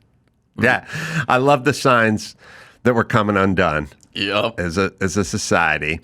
For me, the like warning, signs, like lots of signs like do not bring your dog into the surgical facility. Like things like that. Things like that are like, oh, I guess we're undone. I guess we're undone as a society, We regrettably have closed the buffet during open heart surgery. Right. Like there's, no smoking at the AIDS hospice and things like that. But I noticed little things like years ago when my dad was in the hospital and and I was up on the ICU, like the emergency floor, the floor where everyone's dying or shit's gone horribly wrong floor. Yeah, you know what I mean? Hooked up to a lot of machines floor. And I go to use the bathroom and somebody in Pasadena, by the way, like I'm not downtown LA at the Freebie Hospital. I'm like at the nice hospital in Pasadena. I'm not USC County, Sure. In Pasadena. Some gangbanger has carved his gang signs into the toilet seat. And I'm like, you were here visiting Nana. My God. And went to go use the bathroom and thought, this is an opportunity to finish straight the toilet seat, like to destroy something in this bathroom. And then I went outside of the bathroom to use the drinking fountain, and someone had relieved all of their Copenhagen dip into the drinking fountain where it just sat as a blob. And I'm like, we're on the 6th floor of a medical facility where people are visiting and grieving. Really? You can't shut it off. See, I have to disagree with you on both points. Please. Because I believe probably this man is so distraught. He's chewing his dip. His life's ruined at this point. It just maybe like fell out of his mouth. He couldn't handle it. Yeah, you're maybe right. And that one is maybe less defensible, but the guy carving the gang signs and the gang affiliation in the toilet seat strongly endorse this because recruiting's hard. It's hard to get people on board, and gangs are known for getting people when they're vulnerable. You need to catch them. That's right. Your only chance, right. really, is like someone just lost a loved one. They're Right. like, how about that gang life? Yeah, We're a family here, no, too. you need the broken family, That's the right. fatherless home. That's right. Yeah, Get 'em you're quick. right. And so you either see it when you look down at the toilet seat, or you sit on the toilet seat and it leaves an impression of C14 on your ass cheek, Right. and then later on, Whoever's looking at your ass can join. later on when you step out of the shower, they see that imprint on Yeah. your ass cheek and they go, I Wait got a an minute. idea. Hold on a I second. think we should join C14. Yep. Oh, you're right. What the only criticism I have, and just about anybody tagging these days, is put a .com on there. I mean, if you're really Yeah, yeah. marketing, Yeah, you're right. Were we supposed to just guess how to find them? Start wandering the streets? Anybody here from C14? I'm interested. No, you're Maybe right. an email address. You're right. And there's a white collar white man's version of this, and that's every time I pass through an airport, I see advertising in the airport, and they do it a lot in the jetway, the tunnel where you walk to the plane. There's a big poster of a diminutive 9-year-old Asian girl, and there's an elephant that is putting its trunk out to the girl, and the girl's reaching her hand out, and then it says some name I've never heard of, Verenacom, and it goes, we're in the business of doing business better than business. And I look at it and I go, I have a business. I is this for elephants though? Like there's no phone number. There's no call to action. They're just in the business of making business better with business. Yeah. And I just stare at it and I go, I don't know what this means. And then I always say to the person's traveling with me, we have a business. Is this a thing we should do? And they go, I don't know what this is. Yeah. And then I go, who knows Somebody knows what this is, right? A lot of the and world, it's only at the airport. It's true. A lot of the world may be more familiar than you are with the Elephant Child Alliance. And it's a lot of people just like by the ads recognize it, but I guess you're sleeping on that one. The other one, that one's confusing. And then the one that's depressing at the airport, they'll have it. I saw it in Denver. There will be like a picture of a rhino, and it'll go like, "I am not medicine. Stop poaching." And I'm like, I'm going to Denver. I'm not going to Kenya. Yeah. I didn't pack a It's true. spear. Like, what percentage of people passing this are really affected Is by that your this? real poaching demographic there? Well, not only that, let's just say I was at the Denver airport and I was committed to poaching. Mm-hmm. Would it stop me? No, I don't think it would. And then there's the ad right there. Right. I go, listen, I left Burbank. I'm going to Kenya. I have a connecting flight through Denver. Yeah. And I brought my elephant gun and I checked it. Yeah. And I brought my hacksaw to get that horn off. And I'm fucking poaching.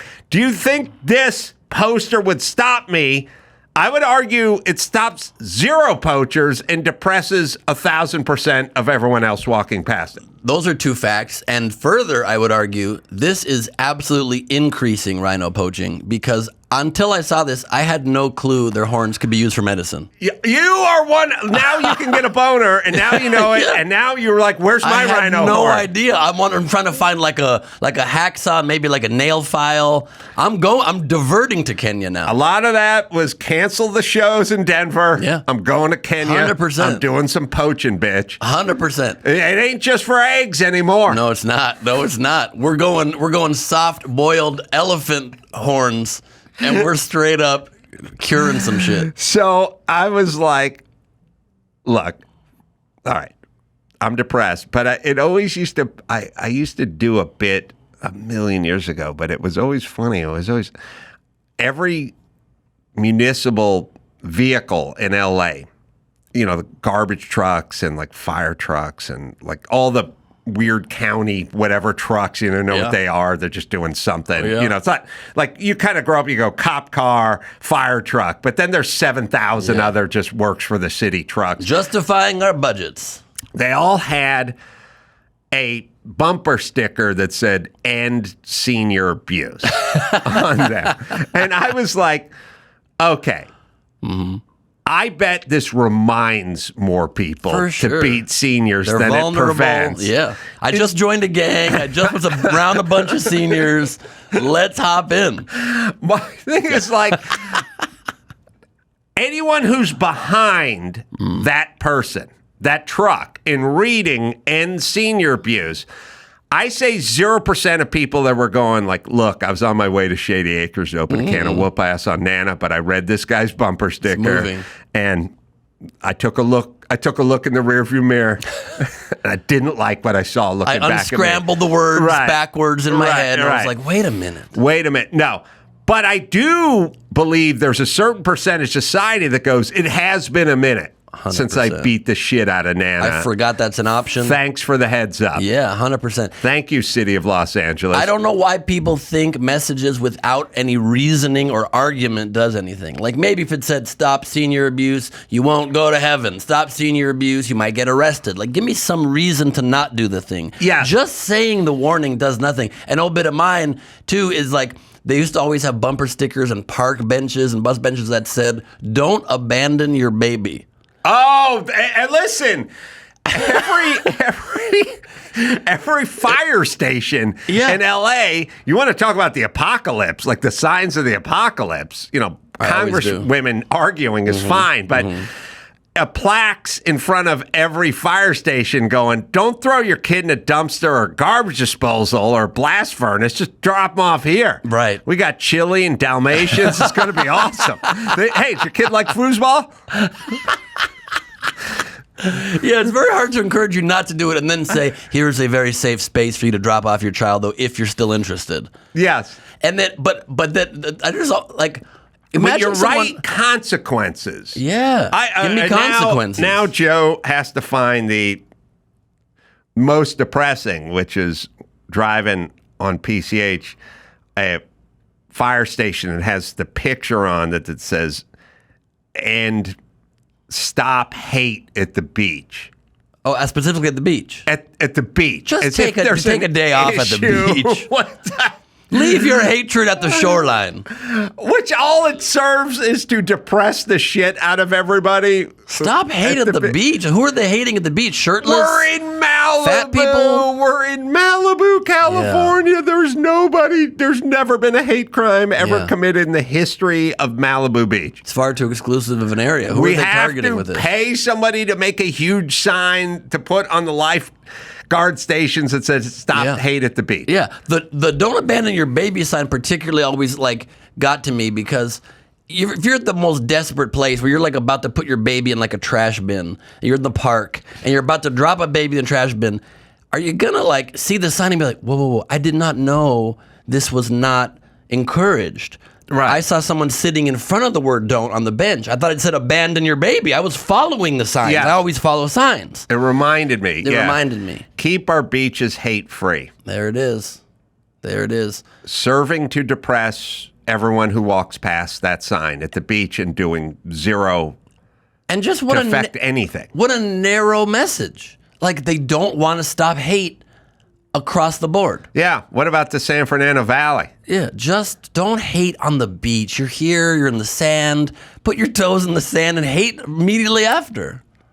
Hate on the way home. The second you get back in your car. Shoot someone on the freeway, but don't do it here, please. We only have one lifeguard on duty. Let's, and he's a Jew. Let's get him. Has there ever been a Jewish lifeguard Probably not. in Malibu? No. But let me say this. And people have heard me scream on the freeway signs, "Click it or ticket" or "slow for the cone zone." Or stop. Is there anyone who's ever... At least click it or ticket does give you a punishment reminder. It says punishment, but here's what I'm saying.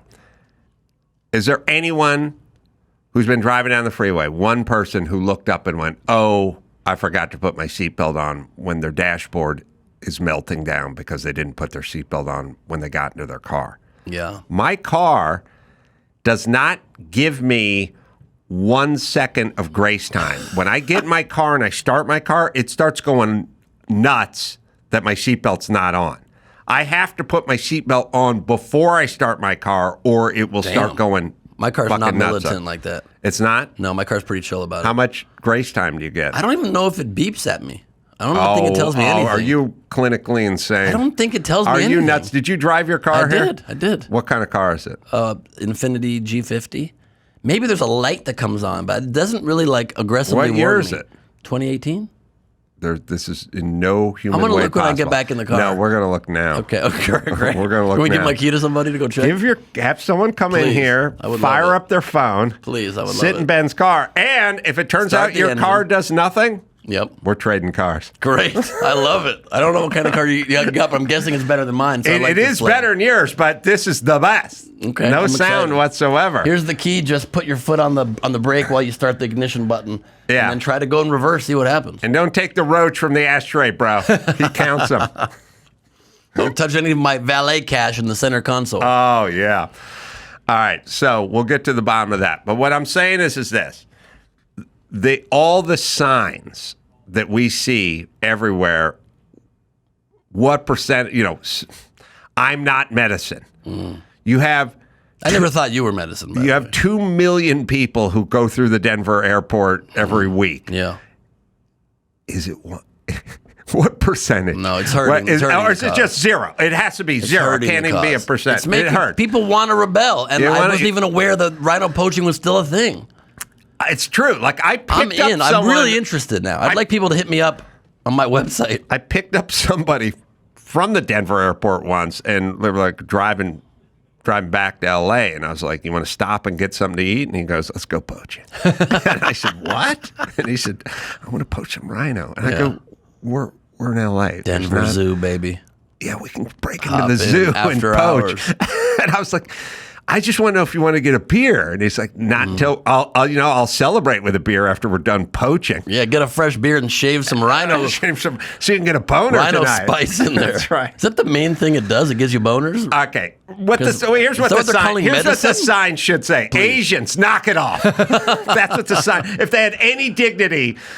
Have you heard of Viagra? You're good there. What we do is we pay black guys with big hogs who have no problem getting boners to go poach so they can give it to Asians with small hogs and no boners. I didn't know that it was a stereotype that Asians don't get boners. I just thought it was smaller penises was a stereotype. Is it also a problem getting erections? You know, I'd have to check my laminate, which is in my car. It has reminders for you of all the stereotypes? On one side, it has tipping. Like also stereotypes with that. The bill's like $47, and I go, oh shit, what is that? Yeah, what's 20%? But on the back it has 10, Asian boner. Interesting. Just go 2 per 10. I learned this years ago. 2 per 10. $2 per $10. Oh, 20%. I don't need the laminate, so but it's 40, 80, and then 7. Right. You're like you go give. I got to keep it for the Asian boner part now, though. I get that. So no, you put you're a sticker right on the back that says "I'm not medicine." You're right that I do not know traditionally that the Asians have difficulty in the boner department, but I may have. But the market for all the tusks and the shaving and the virility and the cock-related incidents and the tease. Look, all the whale eating and all the stuff we don't like doing to animals. Sure. Asians like doing to animals. Well, they just really believe in curing everything with shavings and spices that we don't. So they're really holding on to that. The fine poachers of Kenya don't use the shit. Right. They do it and then they sell it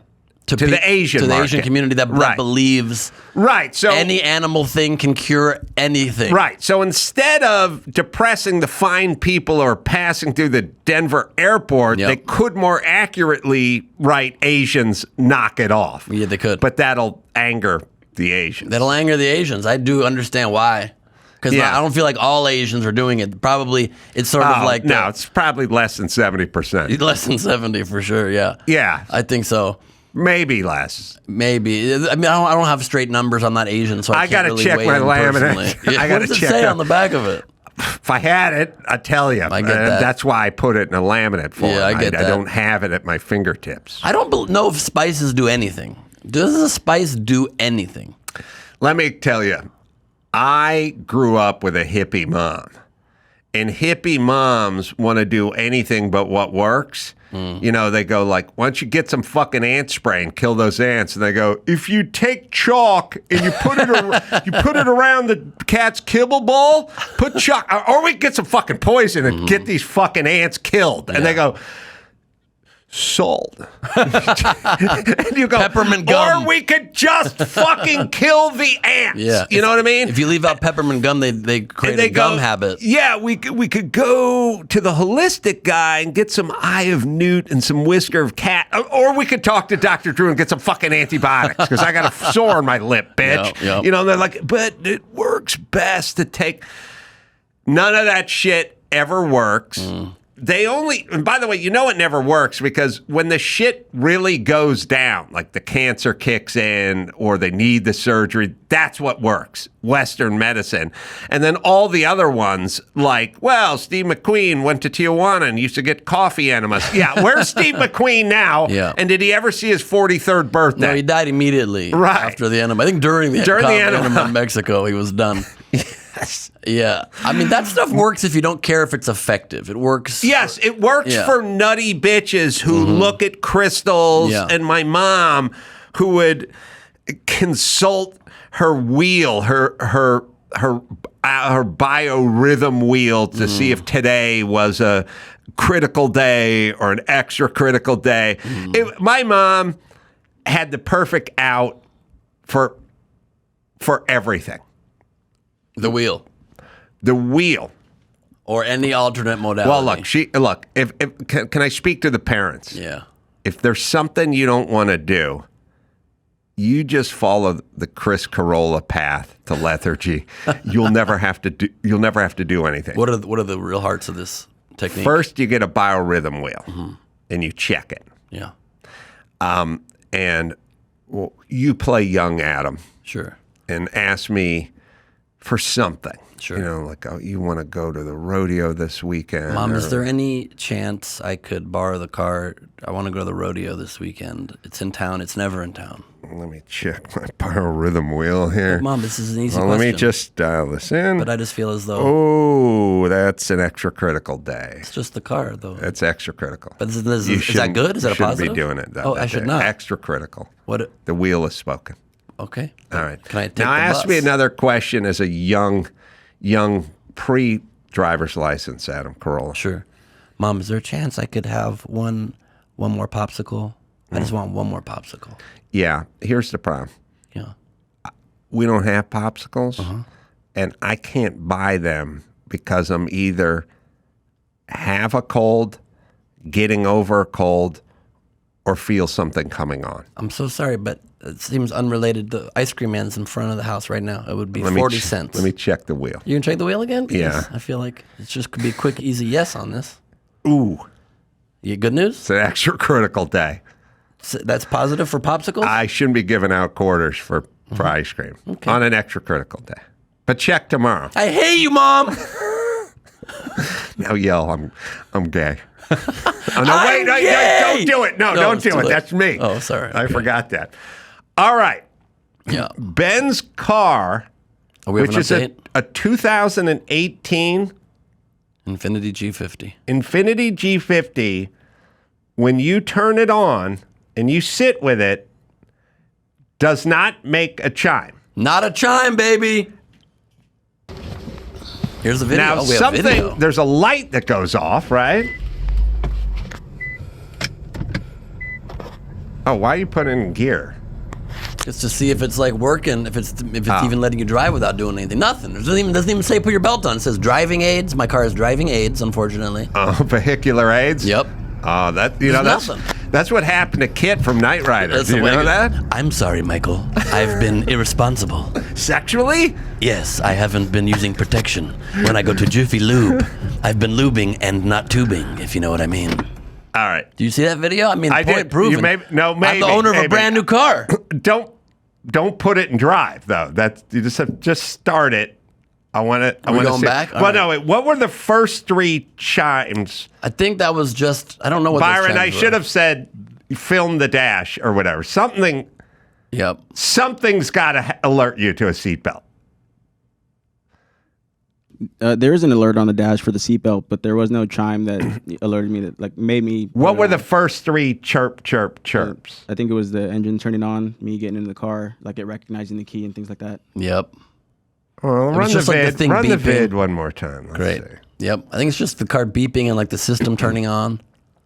I don't think it cares if I die in an accident. Wow. We're trading cars. I'm down. We're trading cars. I'm so down. And it's a beautiful car. It looks like the Batmobile. Oh, and probably the door's open. That was part of it, I think. I think the door's open. That's why it's chiming. Well, what are the what? Oh, he shut the door, right? What's the bong for? Is what I'm.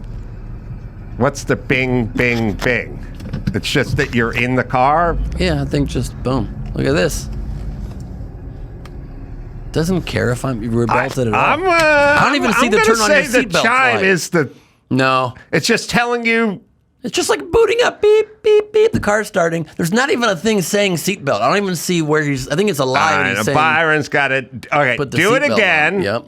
Go in the car, shut the door, sit for a second, do not put it in drive, and just start it and film the dash. Yeah. Show me even where it says. What is put the seatbelt chime on. for, though? What's the chime? Then listen, telling me that Charm saying that I'm a car is not a chime. I'm sorry, Michael. I'm a car. You're vehicular Please take aids. me to the gay So club. what were you doing? Hanging out at a gay bar? Michael. Yes. I don't like to discuss the details of my private life. I let you do you. Let me do me. All right, we're gonna figure this. Oh, you know what? Do my car while you're at it too. Oh, 'cause yes, my I'd car, love to see that. my car's a fucking shit show. I'd love to see what my new car is like if I even want this trade. But you gotta, Joe, you gotta sit in it for a minute, and you gotta sit in both cars for a minute. Because my car will do. I love the entire staff is just left now. It's in our cars. Go down the street to CarMax and tell them you want to try. You get these cars laid before you come back in this studio. Thank All you, right. Michael. Dawson, you doing the news? You bet. All right, we're gonna do the news, and Ben, you're gonna hang out. Would love it. We'll crack wise. Neither one of us are medicine, but we do have I have a sort of. I'm great for boners, though. I have a desire to poach and to give away one of my kids. Interesting. I have a desire to help Oh, people I want to get... punch an elderly person, too. Don't do it. There's a sign. I'd like to attack someone who looks different than me on the beach, though. Would that No, be I really would like if you could just do it across the street, like on 2nd Street would be great. Not on the sand. Don't do it on the sand. It's a very relaxed environment. I don't know if you realize that. It's just... Also, these signs see shoot those too. Mexicans They're- walking around. No, you know? wait till you get They're off always the surf beach. fishing like they No, own the please. place, This you is- know? People don't want to create a strange vibe on the beach here. We're about to get You wet. know who landed on the beach? The Mayflower. Yeah. Not a lot of Jews or Mexicans on that Mayflower. So that beach is kind of our space. You know what I'm saying? I see what you're saying. So you're feeling like the hate crimes are acceptable because you were there. That's second. kinda You were there our second. space, Sure. And by you our, know? you mean Native Americans. You mean you and the Native American people that you came from. They were hanging out. Yeah, they weren't using the beach as much. With a huge headdress, it's hard to like be in hot They were weather. basically squatters. You know what I'm saying? Yeah. And then we came with our rightful Yeah, you know, a lot of chiefs were named Squanto. Right. That's where that comes from. Squatto. Squatter. I get that. Squanto. Squatters. It's derived from squatter. That's where we get the word squatter from Squanto. They I were get hanging that. out on our land, Yeah. squatting our land, and we came in A lot of and we people cleaned it up. think they say how, but really the full sentence was, how do you go to the beach during such hot weather? They never finished We're the wearing sentence. leather. They didn't finish the whole sentence. Also, why to stop elder abuse? I think they're also shooting too high in a lot of these signs. They don't give people steps. Like it should be first, like slow down with the elder abuse. Yeah. Pump the brakes, but Ease don't off come a little. to full Try to stop. find other hobbies. Yeah. See if you can wean yourself off. Or maybe beat the middle-aged. That's a great They point. don't have to be old. They could use it because at least they'll get a life lesson from it. They might step up their life. You beat an old person, what? They're not taking any positives from it. They're just taking a beating. And they bruise so easily. Very easily. It's hard to hide it. It's true. Yeah. It's a great. You make great Plausible points. deniability on beating the elderly is tough. You got to do a makeup job, and it's got to be like permanent makeup. They can't wash it off. Yeah. It's not the right choice. No, for all the reasons you just stated, it's wrong. Yeah. So these billboards should also give alternatives. Mm-hmm. Slow down the elder abuse. Beat a middle age. All right, we got to take a break. Yep. I'm going to go jump in Ben's car. I got to get to the bottom of this. Byron's hastily worded. It's just stuff with the car things. Beep. I'm going spurious on that. I think there's a chime for a reason. That's what I'm saying. It can't be. That's a lie, Michael. I don't know. That's a lie. Kit, what do you know? You died of AIDS in '89. I never die. I'm always with you, Michael. In your soul. No, I've moved on. We're rebooting Baywatch. I'm done with you. Michael, I don't want to reboot. I want to get some boo. Tay, can we hit up the clubs tonight? Okay, you've had way too many drive shafts up your tailpipe, bro. And that's how you got vehicular AIDS. I don't prefer going in neutral. I do enjoy reverse. Let's face it, you may be a firebird, but you're a bottom. I might be a bottom, but I'm also a switch at times, whatever you need. You've been rear-ended by too many Miatas. I've been sniffing rhino horn, and I'm ready to go. They're not medicine. Haven't you been to Denver, kid? I don't read. I'm a car. Oh, that's right. All right, we'll take a break. Back with Ben Dawson in the news right after this. O'Reilly Auto Parts. Oh, my favorite. Love these guys. Yep, they're in the business of keeping your car on the road. O'Reilly Auto Parts offers friendly, helpful service and parts knowledge you need to maintain and repair your car. They've got thousands of parts and accessories in stock and online as well. So they have it in the store. You can buy it online, so you'll never have to worry if you're in a jam. The team at O'Reilly Auto Parts can test your battery for free in or out of your car. Well, it's easier to do it in your car, or you can bring it in, I guess. If it needs to be replaced, they'll help you find the right battery for your vehicle. Need your windshield wipers replaced, a brake light fixed, or a quick service? They'll help you find the right part or point you to the nearest local repair shop for help as well. Whether you're a car aficionado or an auto novice, you'll find the employees at O'Reilly Auto Parts are knowledgeable, helpful, and best of all, friendly. Yes, nice people. The professional parts people at O'Reilly Auto Parts are your one-stop shop for all things auto, do-it-yourself, and you can find what you need in the store online, or you can go in yourself. Stop by O'Reilly Auto Parts today or visit at O'ReillyAuto.com/Adam. That's O'ReillyAuto.com/Adam. It's time to check Adam's voicemail. Hey Adam, Jason from Chico. Got a drunken travel story for you. This company I was working for sponsored the Porsche team at the Rolex 24 in Daytona, and a few of us got to go and watch the race from the pit area. Well, a few hours into the race, I decided to walk to the store and get some beer. When I got back to the track, I noticed my boss left his keys in his golf cart. So I jumped in that thing with my case of beer and spent the night driving all over the infield, giving beers out to people, giving them rides, just partying my ass off. And I don't even remember how I got back to my room, but the next day my boss was so pissed that somebody completely drained the battery in his golf cart. Man, that was the best night of my life. Get it on. You can leave us a message at 888-634-1744. Speaking of the 24 hours of Daytona, Ben Gleib's Infinity does not bug the shit out of you about the seatbelt. It has a very small thing on the screen. Tiny light. And it has 4 chimes when you start the car. Standard for any car, I would like to believe. Could be seatbelt related, but either way, does not bug the shit out of you. Yeah. So I'm wrong. Yes. And you are a blessed man. This is a great moment in my life. Yeah. Thank you.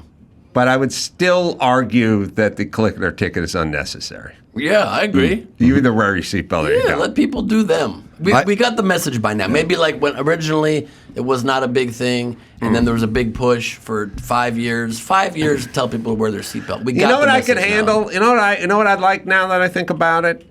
Got too many fucking assholes in LA.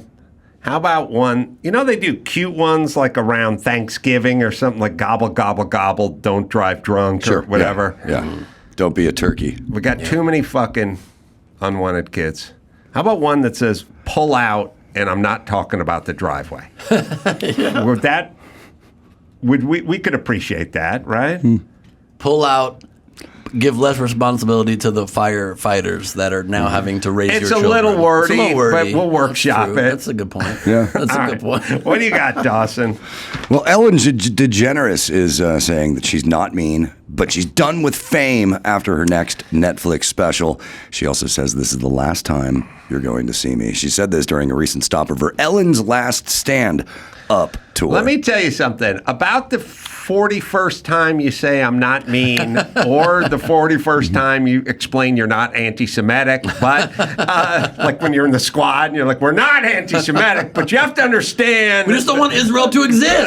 Right. It's like somewhere when you get into the mid-40s of saying you're not mean or you're not anti-Semitic, I'm thinking maybe one or both. There. Maybe both. No. Yeah, she's Possibly definitely both. mean. I really want to meet her just so I can say, you are delusional, you're mean. I've heard 70 stories about how you didn't let your staff look you in the eye. And I actually was once on the Today Show, same day she was, and she was playing my game show idiot test on her show. Without permission, by the way. I appreciated the advertisement anyway, so we were cool with it. I just tried to approach her dressing room just to thank her for giving exposure to our show. As random person on the Today Show approaches, she puts her hands in her head and goes, ugh, to like make it impossible to even approach this human. She's a demon. Wow. She's a demon. I mean, no hates hyperbole. People. Hates people. Listen, I've done her show. Everyone who works for her scared shitless. That's all you need to know. And she said in this article, she said, oh, so I guess I'm going to be canceled for a third time for being old. I guess I'm old and gay and mean. Why is she throwing gay and old into the mean? Nobody cares about the gay and old. They care that you're very cruel to people. I passed a municipal vehicle the other day and it said, stop beating the gays. And I was like, okay, I guess I'll get back to Nana, you know. I passed a garbage truck that said, stop being mean Ellen. Ellen. That's They're specific. They're targeting. Right. That's interesting. It's so smart. it's like when Bette Midler adopts a highway. Correct. Right. This is an inversion of that. Like Yeah. very specific. Bette bumper Midler sticker. wants you to not litter right here. Very target advertising. Very Maybe niche. instead go to the beach and hate on Mexicans. There Like you she go. actually, Bette Malibu. Midler wants that. I will do that sometimes. Like I'll be driving down Mulholland, and I'll be wanting to throw some food trash or some takeout trash, McDonald's or something out the window. Yeah. But I'll see that Bette Midler. Yeah, no. And then I'll be like, oh, the divine Mrs. M That's has, right. has adopted this. Not on Bette Midler's watch with Right. you there. So I'll hold on to it, and then at some point I'll find Highway that was sponsored by DJ Khaled. And I'll go, fuck that fat 100%, ass. That Khaled. 100%. And I'll start chucking stuff out. That's the major key right there. Drop it all over that freeway. Find the celebrities you don't like. Correct. You're right. Yeah, on a Bette Midler highway, you better hope that litter does find the wind beneath its wings and flies over to the It's also a Khaled. good Eagles song. Absolutely. On a Bette Midler highway, food trash in my hand, DJ Khaled is nearby. and a no trash can. All right. So Well, at Ellen shows, there's a Q&A part at the end of the show. She was in Santa Rosa, and hold one on. fan... Here's the thing about you being nice or not nice. We'll decide whether you're nice. Or Yeah. not nice. You're not allowed. It's true. It's That's like true. your eyebrows. You can't announce they're Right. wonderful. Correct. We'll decide whether you have good eyebrows Yeah. or bad eyebrows. Yeah, have you we ever- decide? Have you not ever heard someone say, look, I'm a great guy? Right. No. You never believe him. No, My you're not a great guy. ex-girlfriend came home from getting her eyebrows threaded, which is the big Oh. thing, and she turned around. I swear to God, I thought it was a prank show. She literally was like peacocks on her eye. Ah! It was unbelievable. Right. And And she like a can- guy calling himself a great guy. A guy once gave me a business card. He was running a bar next to the Laugh Factory. It used to be called North. And his business card said on it a quote, integrity out of this world. And he straight up tried to bribe us to he's bribed us. Well, listen. Here's He how asked you for know. a shakedown. If you have to say it, it's wrong. Whenever Joe Biden lies, he punctuates it with true story and no lies. And not no come on, joke. man. It's Come no on, man. joke. No joke. It's not a lie. joke. It's not a joke. Like Every single solitary person agrees. I'm stalling for words. It's not a joke, bro. So, Come on, Ellen. man. So it's a Q&A. Sorry, we decide Yeah. whether you're not. There you go. During the Q&A, someone said if she'd would return to movies after her tour ended or perhaps go to Broadway. She Because of her said, great nope. movie career. She had an amazing Yeah. movie Oh, man. career. Did you This is see my- Blind Date 2 or whatever? What was her fucking... She did a movie with Greg Kinnear called, like, Blind Date. I swear to God. That sounds Look it up, vaguely Joe. familiar. Go ahead. Well, she said, no, this is the last time you're going to see me. After my Netflix special, I'm done. What a lie. Yeah. It's just to promote her Netflix special. See, here's the thing. She's That's- going nowhere. That's what I want to know. Now, the name of her tour implies that it is her last stand-up thing. Ellen's last stand, ... up. But if people are still asking her, hey, are you going to go back and do more stuff? Maybe it wasn't promoted as being, the farewell by Ellen. Listen, if I've learned anything from Cher, who's been doing farewell tours since the late 90s, you can always come back. Well, here's the thing. Let's go back to 1982 when a little band called The Who went on their first farewell tour. Yeah. That was 1982. And there was a parody song on KRQR in San Francisco that said, and we'll all go our separate ways till we go broke again. Yeah. And the last time The Who performed with Townsend and Daltrey was in March of 2024. Yeah. And Cher's going nowhere either. The Eagles, who had that Hell song Freezes we just Over. said, the Hell Freezes Over tour, and they're playing the Orb next weekend. or whatever the fuck the they're Sphere. fucking- Yeah. The So, Orb. yeah, we're not buying this last time thing. No. And I No, guarantee but we you, hope it is. That'd be we would great. love it. And I guarantee after Cher dies, she'll still be touring. She'll be touring. She'll just rewrite the songs. Do you believe in love after life? yeah. She's gonna flip it around. Are those the lyrics? Half dead. You just failed That's that all test. I ever heard. Wow. Half dead. How I love gypsies, tramps, and corpses. You hear the people of the town. Yeah, they just rework all They the say songs. our love will survive death. I know that being dead's the best, babe. Yeah. Oh, God. I am dead, babe. I am dead, babe. There's Dark Lady, but I can't remember how it goes. And if I do 2 more, I'll officially be gay. So don't do it. It's like Candyman. Mm-hmm. You do more than 5 Cher songs, you go gay. Correct. You're bi at 4. That's right. You go gay after 5. You're already at 4. Don't do it into a mirror. No. You're going gay. You already did 4. You're staring at me deeply in the eyes, Adam. I don't know how I feel about this. You're not unattractive. Thank you Let's so put much. It that way. Appreciate it. Yeah. All right. I've been dying to talk about this next story. Adam, the person that you once called that unfunny black dude on Saturday Night Live. Oh, that's so funny. I was just thinking about that. Yeah. Leslie Jones.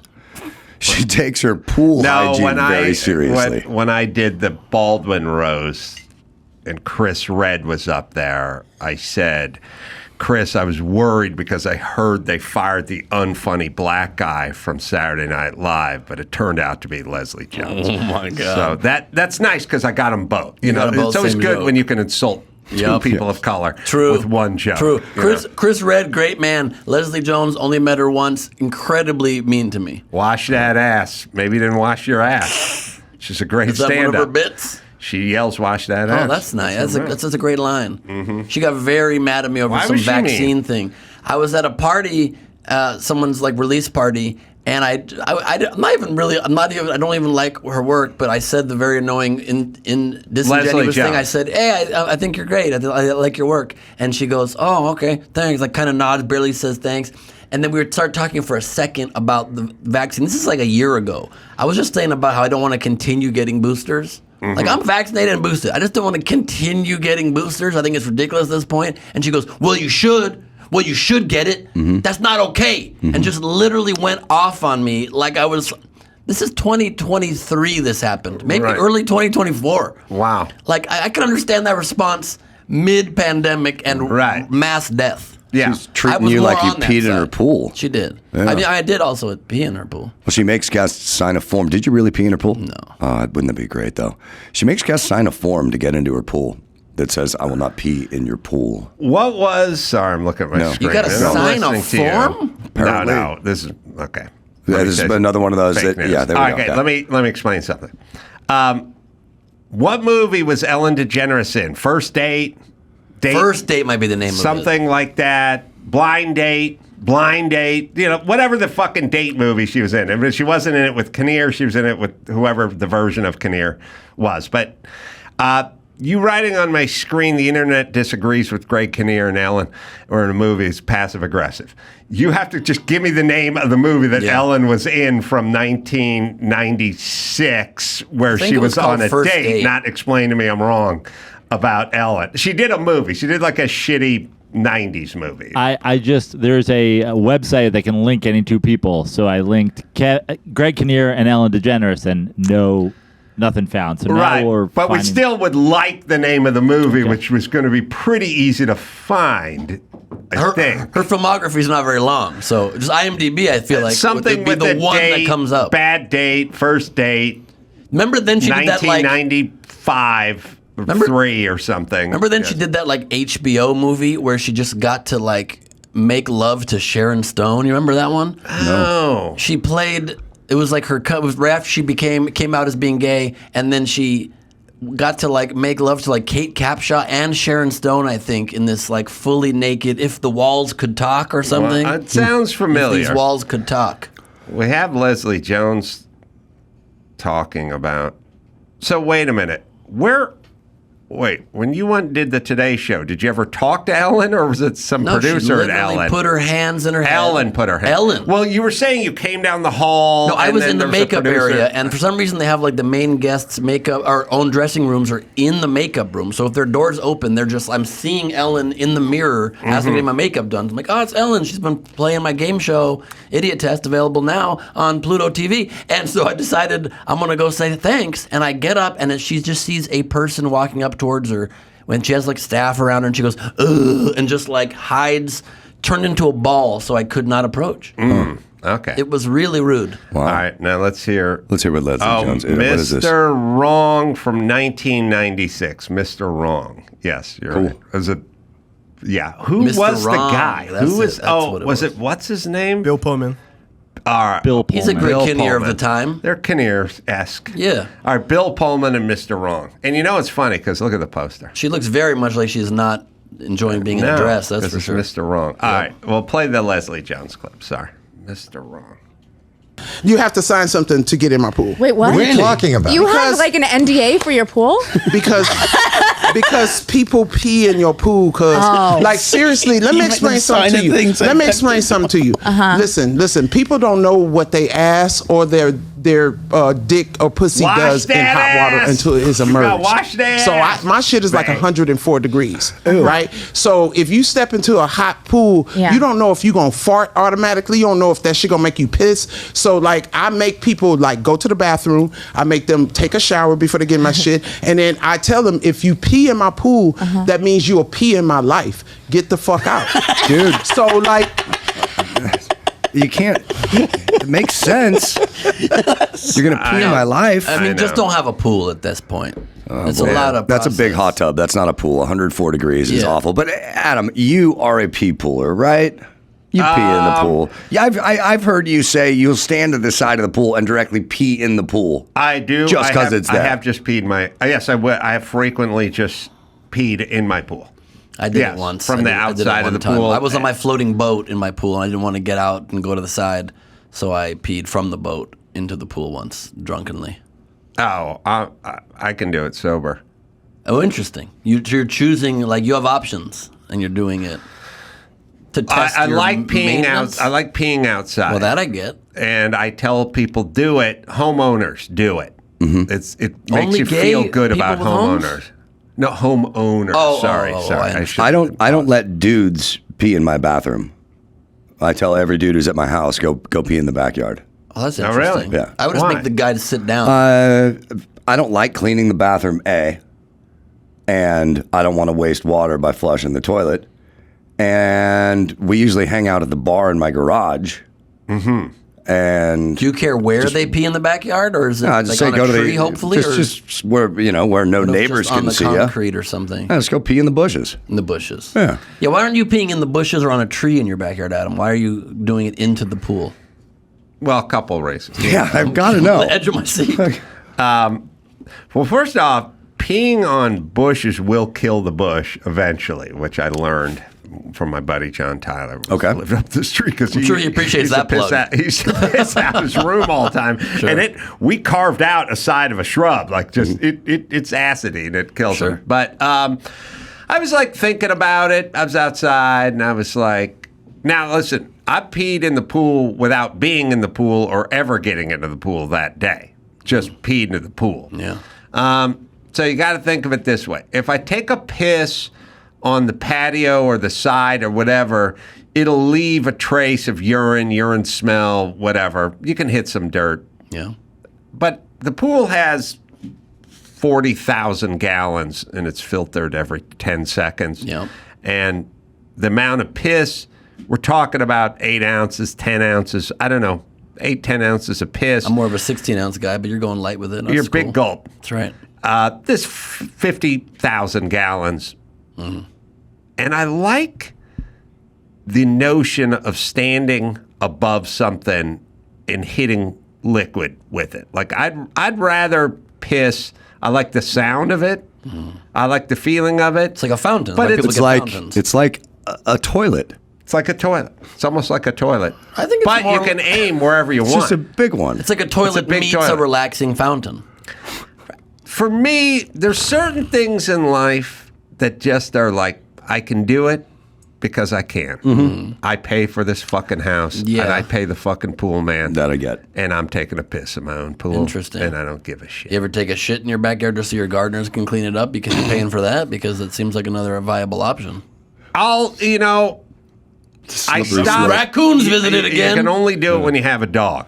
Right, of Because course. you got No, raccoons plausible could be- deniability. Coyotes could hop in there. Raccoon shit doesn't Yeah. have corn in it, you know. Mm-hmm. Strong point. It's got nuts and berries in it. It's a very strong point. All right, anyway, listen.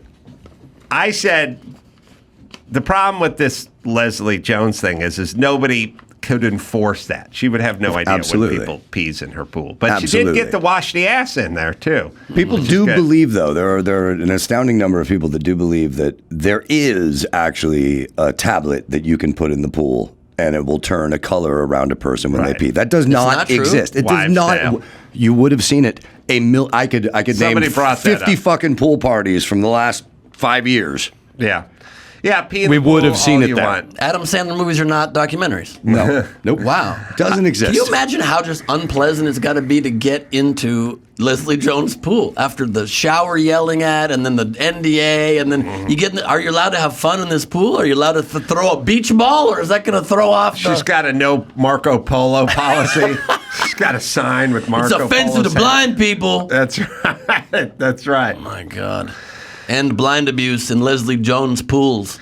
You know, That's a specific bumper sticker. I tried to launch a campaign for a while where we replaced Marco Polo with Adam Carolla. Oh, interesting. And a lot of it was a smear campaign against Marco Polo. Yeah, he may have opened the spice trade, but he was also a racist and owned slaves. He's the reason rhino horns are getting shaved down. Yeah, like what else was in there It was besides his idea cinnamon to put the seatbelt alert and in cars. nutmeg? Yeah, that's right. Mm-hmm. I bet you Marco Polo was up to something. He probably stepped out on his wife. You know what good Probably way to had a smear him? slave. Let's start calling him Marco Polio. Ooh. I think people are going to feel sorry for him. I think they're going to think that Oh, he you has mean like it? he invented Like he polio? invented it. Oh, you're Like right. He spread it. Yeah. He invented polio. Yeah, exactly. Good angle. Brought it from the It's east. named after him. Marco Polio. Yeah, Absolutely. he brought Smart. Brought it he here. brought it to the North America. Yeah. He brought polio Yes. to North America. Let's call him Little Marco Polio. Little Marco.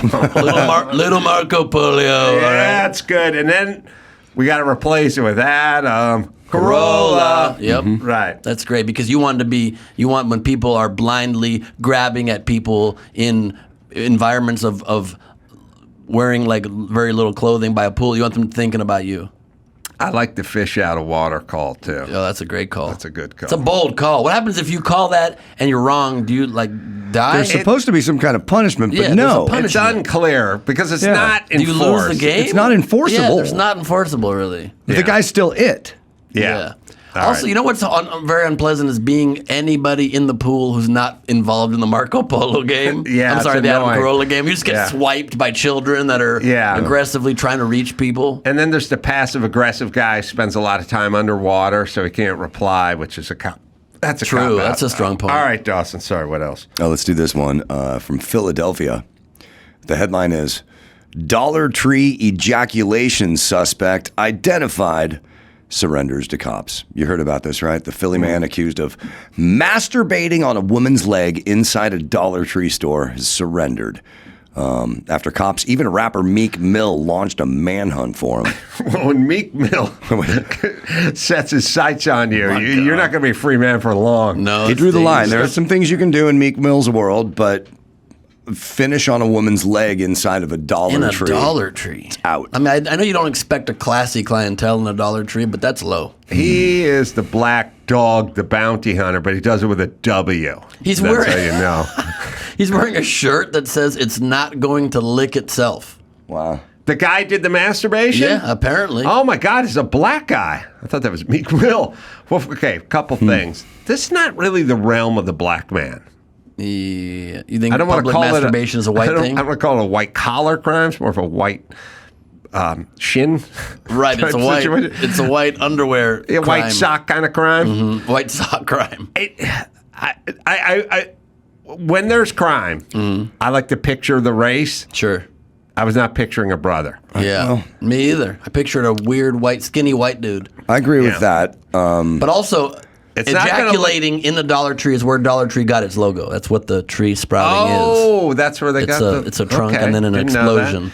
So, So- they kind of encourage you with the logo. So, on one hand, you know, I think of these guys as predators, but there's a part of me that admires them a little bit. Sure. What part? What part? of The that? part where you can squeeze one off in that environment. Yes, that's. I saying- know Adam would be a Come on, fan man. of that. You- This you're guy, saying- no lube, no nothing. The guy You don't didn't even need have any lube. What do you need porno lube mags. for? He just fucking went for it in a Dollar Tree. Yeah, so you're impressed that he's getting turned on at the discounts or in a discount environment? Like you think you expect a higher end store to turn somebody on? Okay, let me put it in a different context. Yeah. Let's just say I can beat off and climax while I'm jogging. Is that true, or is this hypothetical? It's a hypothetical. Oh, okay. Seemed it came out that I really think quickly. you would be duly impressed. Yeah, If that would be impressive. Listen, I can run a 40-yard dash in, not NFL speed, but under 8 seconds and come. But I feel you'd like go like, wow. Yeah, because I feel like while something. masturbating and running, the 40 speed goes down to about 6 minutes. It slows down. It slows it down. You're not playing cornerback, if that's what you're asking. You No. may be on punt return or something. That's right. You may be a wedge buster or That's something, right. but you're not cornering. Definitely pass interference call. Well, let's not get mired in the positions. Never. I'm saying you would be impressed if I said I can jog and belt one out, like while I'm jogging. Mostly because it's like you'd think it would make you go run backwards. Like or each of the even if I motions, said like running creating backwards. propelling. All right, let's just You're say I said I can do it whilst riding a be le- unicycle or something, like Sure. or juggling with one hand. Like this to me is a close cousin to that. Really? Like I can beat off in a crowded store, standing around with Muzak on a person that is, to me, again. Maybe he just look, loves the savings. I mean, I feel like it encourages an erection. And we don't in know. the vitamin aisle. He's in the vitamin aisle. We don't know that he was lubeless because he could That's have true. bought some really cheap He could have lube. he probably bought it. Some and he just Jergens or snorted something. some rhino Most spices likely and bought it. some Yeah. discount rhino spices. I'm not here to defend the man. Okay. But Why they're do you feel like part- you need lube? Are you guys lube masturbators? No. I'm not a lube No, masturbator. Adam is an anti-lube guy. Me He wants too. to train. 100% He don't wants need to it. let his I've never children used know. it. I've never used it in It's my a life. fool's errand. It Yeah. is. Yeah. When you're It slows stuck down without an it. essential need. Yeah. I don't need to put obstacles in my way. Listen, there are two things I tell Mike.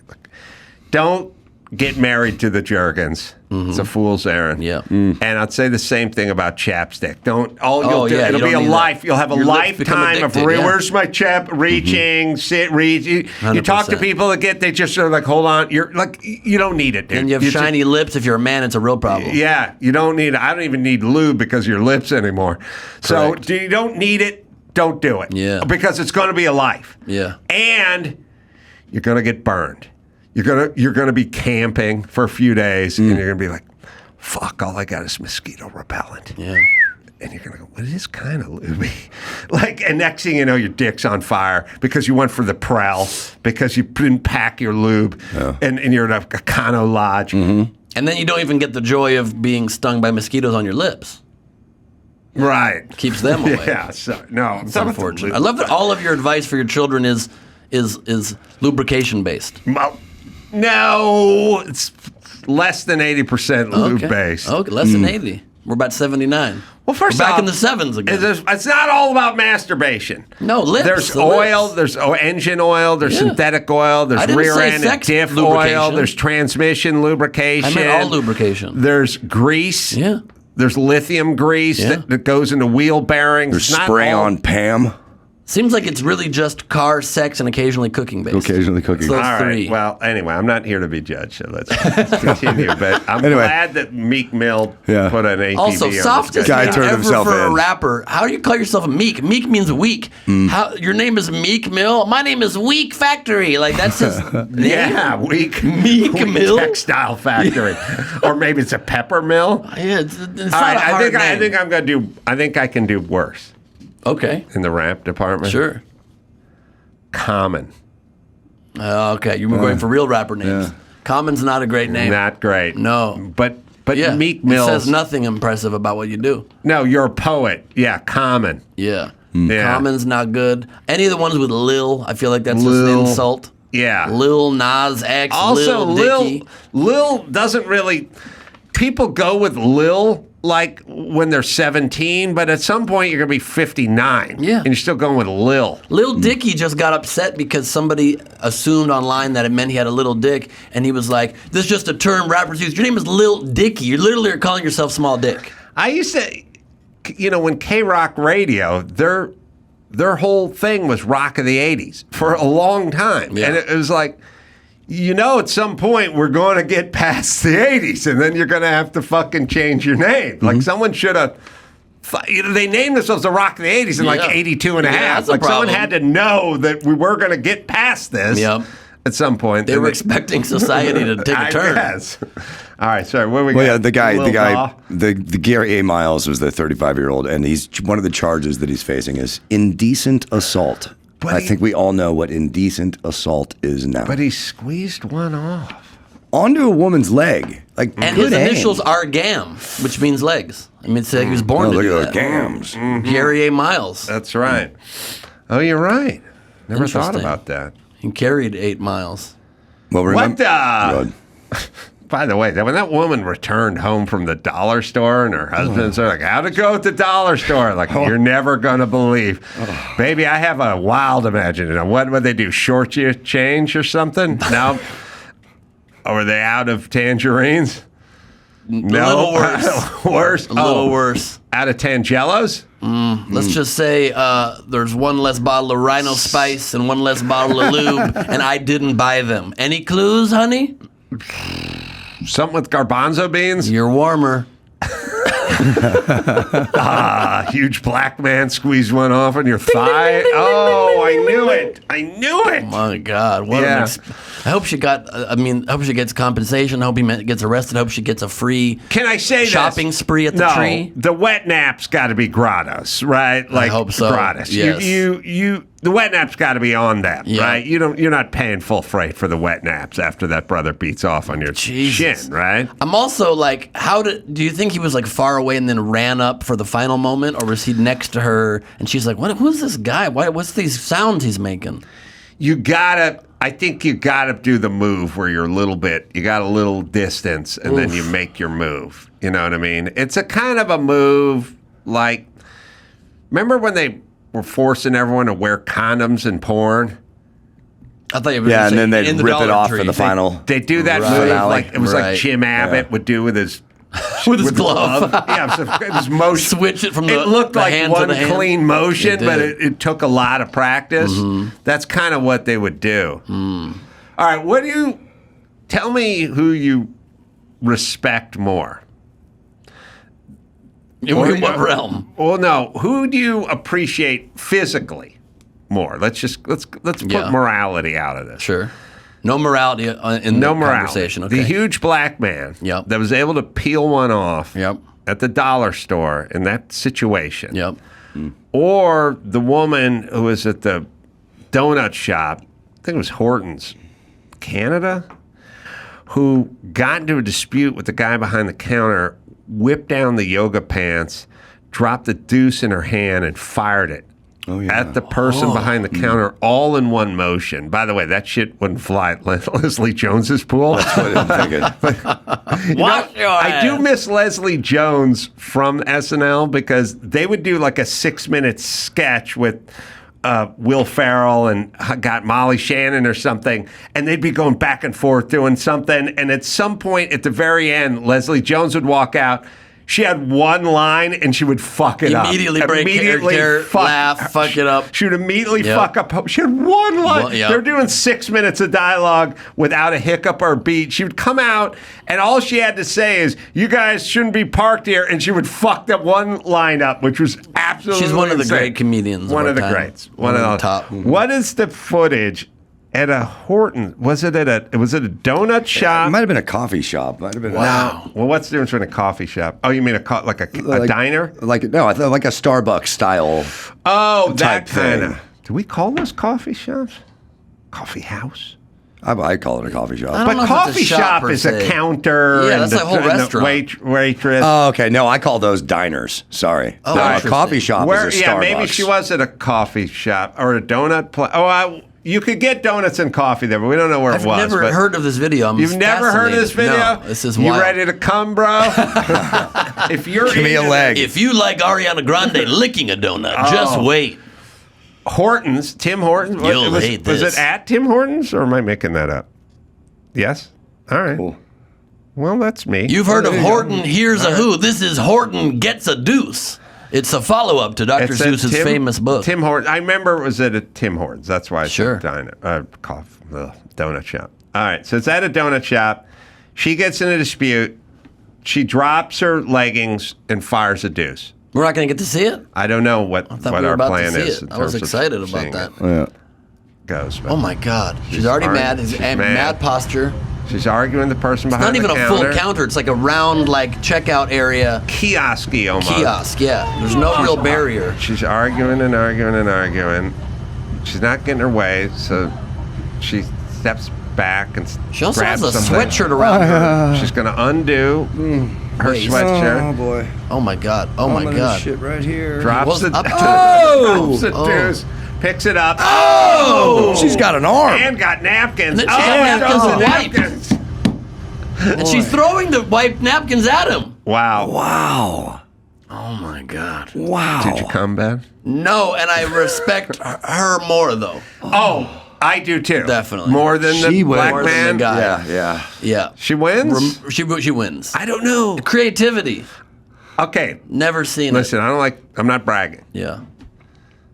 I couldn't achieve what he did at the dollar store. I could pull off what she did if I had to. See, I'm the opposite. Yeah. I mean, if there No. wasn't a woman there, if No, there but wasn't- what if you- I like a discount. I just being in a dollar store, I'm hard the whole time. You got what you want. I love the bargain. Just savings in general. Yeah. By the time I get 3-4 aisles deep, I'm Here's almost finished. Here's what I'm saying. If ISIS kidnapped my daughter Yep. and said, we are going to kill her unless you can come on a woman's leg at a 99-cent store, I would just say goodbye to my daughter. Interesting. I wish Daddy loved you more. What is it about the environment there? I can't. I just don't think I could pull that off. That scenario is like the But episode if of Black ISIS Mirror. said, "Could you go into a Tim Hortons, Yeah. drop a deuce, and throw it at the person by the counter?" I would apologize to the person behind the counter, but I'd say my daughter's. I'm the opposite. in peril. I'm definitely the opposite. I don't think I could pull off the Tim Hortons move. But you could ejaculate at the dollar store. I just really like the savings. Okay. I really do. Well, that's why. Pardon the pun. Different strokes. Correct. To each his own. There's Yeah. another pun in there somewhere. That's right. different. Okay. Now, first things first. I'm not defending the woman that chucked fecal matter at the person behind the Sounds counter. like you are, but okay. But that person could have been being disrespectful. How disrespectful do you think? Well, we'll never know because Yeah. they weren't mic'd. But What do you think he said? I didn't like their body language or their posture. I'm not It is saying weird they that while she deserved was it. already about to take a shit, we approached her and was like still talking shit in her face. He was like, "How dare!" They were forehead to forehead. Almost like they bonded. Here's the deal with her. While I sort of marvel at her ability, I like that she went for the napkins in a premeditated state. You know, I like that she dropped it and then picked it up and seemed to have a pretty good throwing motion. Yeah. And threw the shit napkins at him too. I like all that, but here's the problem with her. She better not run afoul of the law again. Because if she ever, if her husband turns up dead, right? Mm-hmm. And they do that thing where they try to pin it on her, and then her lawyer goes, "Ladies and gentlemen of the jury, look at my client. Do you think she's capable of stabbing her? Do you think this woman is kept? She's 110 pounds. She's 46 years old. She's meek as a mill. Mm-hmm. She would never. Do you think my client is capable of killing her husband with a kitchen knife? Then all the prosecutor would have to do is show the film of her shitting it to Tim Hortons and go, everything's on the table. Mm-hmm. This person is capable of anything. Yeah. But this person may be behind the Holocaust. We don't know, because once you shit at a Tim Hortons on cue, reach down and throw it at the teenage boy. That's the thing I'm impressed about. Once you do that, you can do anything. Well, There's nothing you can go, I don't think Susie's the type who could, and whatever comes after that, nope, it's all on the table. I love that you've turned it into a motivational poster. You've turned into, you can achieve anything once you throw shit at a Tim Hortons. I would have an eagle. Success. Soaring. Yeah. You know, like an outline of an eagle over her. And shit just flying by the eagle. Shit in the face of the eagle. I will have this in every bathroom of every transmission shop in America. Wow. Yep. Maybe you have her throwing shit at a young girl being fed by an elephant. Oh yeah, back to the airport. Yeah. I'm Great saying Child Elephant Alliance, their updated ad campaign. you give me the scenario of what is. I don't think Sheila's capable of fill in the blank. Whatever. All you got to do is roll that videotape. You couldn't even say running the country anymore because she could clearly do She that. could run the country. She could run the country. Yeah. I Capable think of maybe anything. like writing a well You know thought out what? essay she probably couldn't do. I like her can-do spirit. That's what she should Can run. DOO. Yeah. I like that. All right, let's bring this home. Fantastic. You can go. I'm going to be at Kimmel's Club in Vegas. I'll be there with you. And I'll be at where? The Alcazar Theater with you too, Dawson? Yeah. That'll be June 27th. Just go to July. Adam Carolla. Oh, I'm sorry, July 27th. June and July shouldn't start the same first I two know. letters, It's true. right? They're all Close. four-letter Nice at words. all. That's my month version of push and pull. Yep. Like, what the first two letters? What are we doing here? Let's get it away. Yep. Yank. It's also like in the restaurant in the kitchen at any restaurant or comedy club, they have the two swinging doors and one says in, one says out. Yeah. But this does nothing for me because are they coming in or am I going into the kitchen? There's no Yeah, way. right. It means nothing. No. Yeah. Then they walk in, they catch you beating off. I think they back there explain by it when you get a ambrosia job salad. there, though. Yeah. They do explain it probably. Ben, That's let me part of toss you a probably plug. Day one. Ben Glebe, the Mad King, is the name of the special on YouTube, 107. And Jim Cummings, tuned in with Jim Cummings as well next time.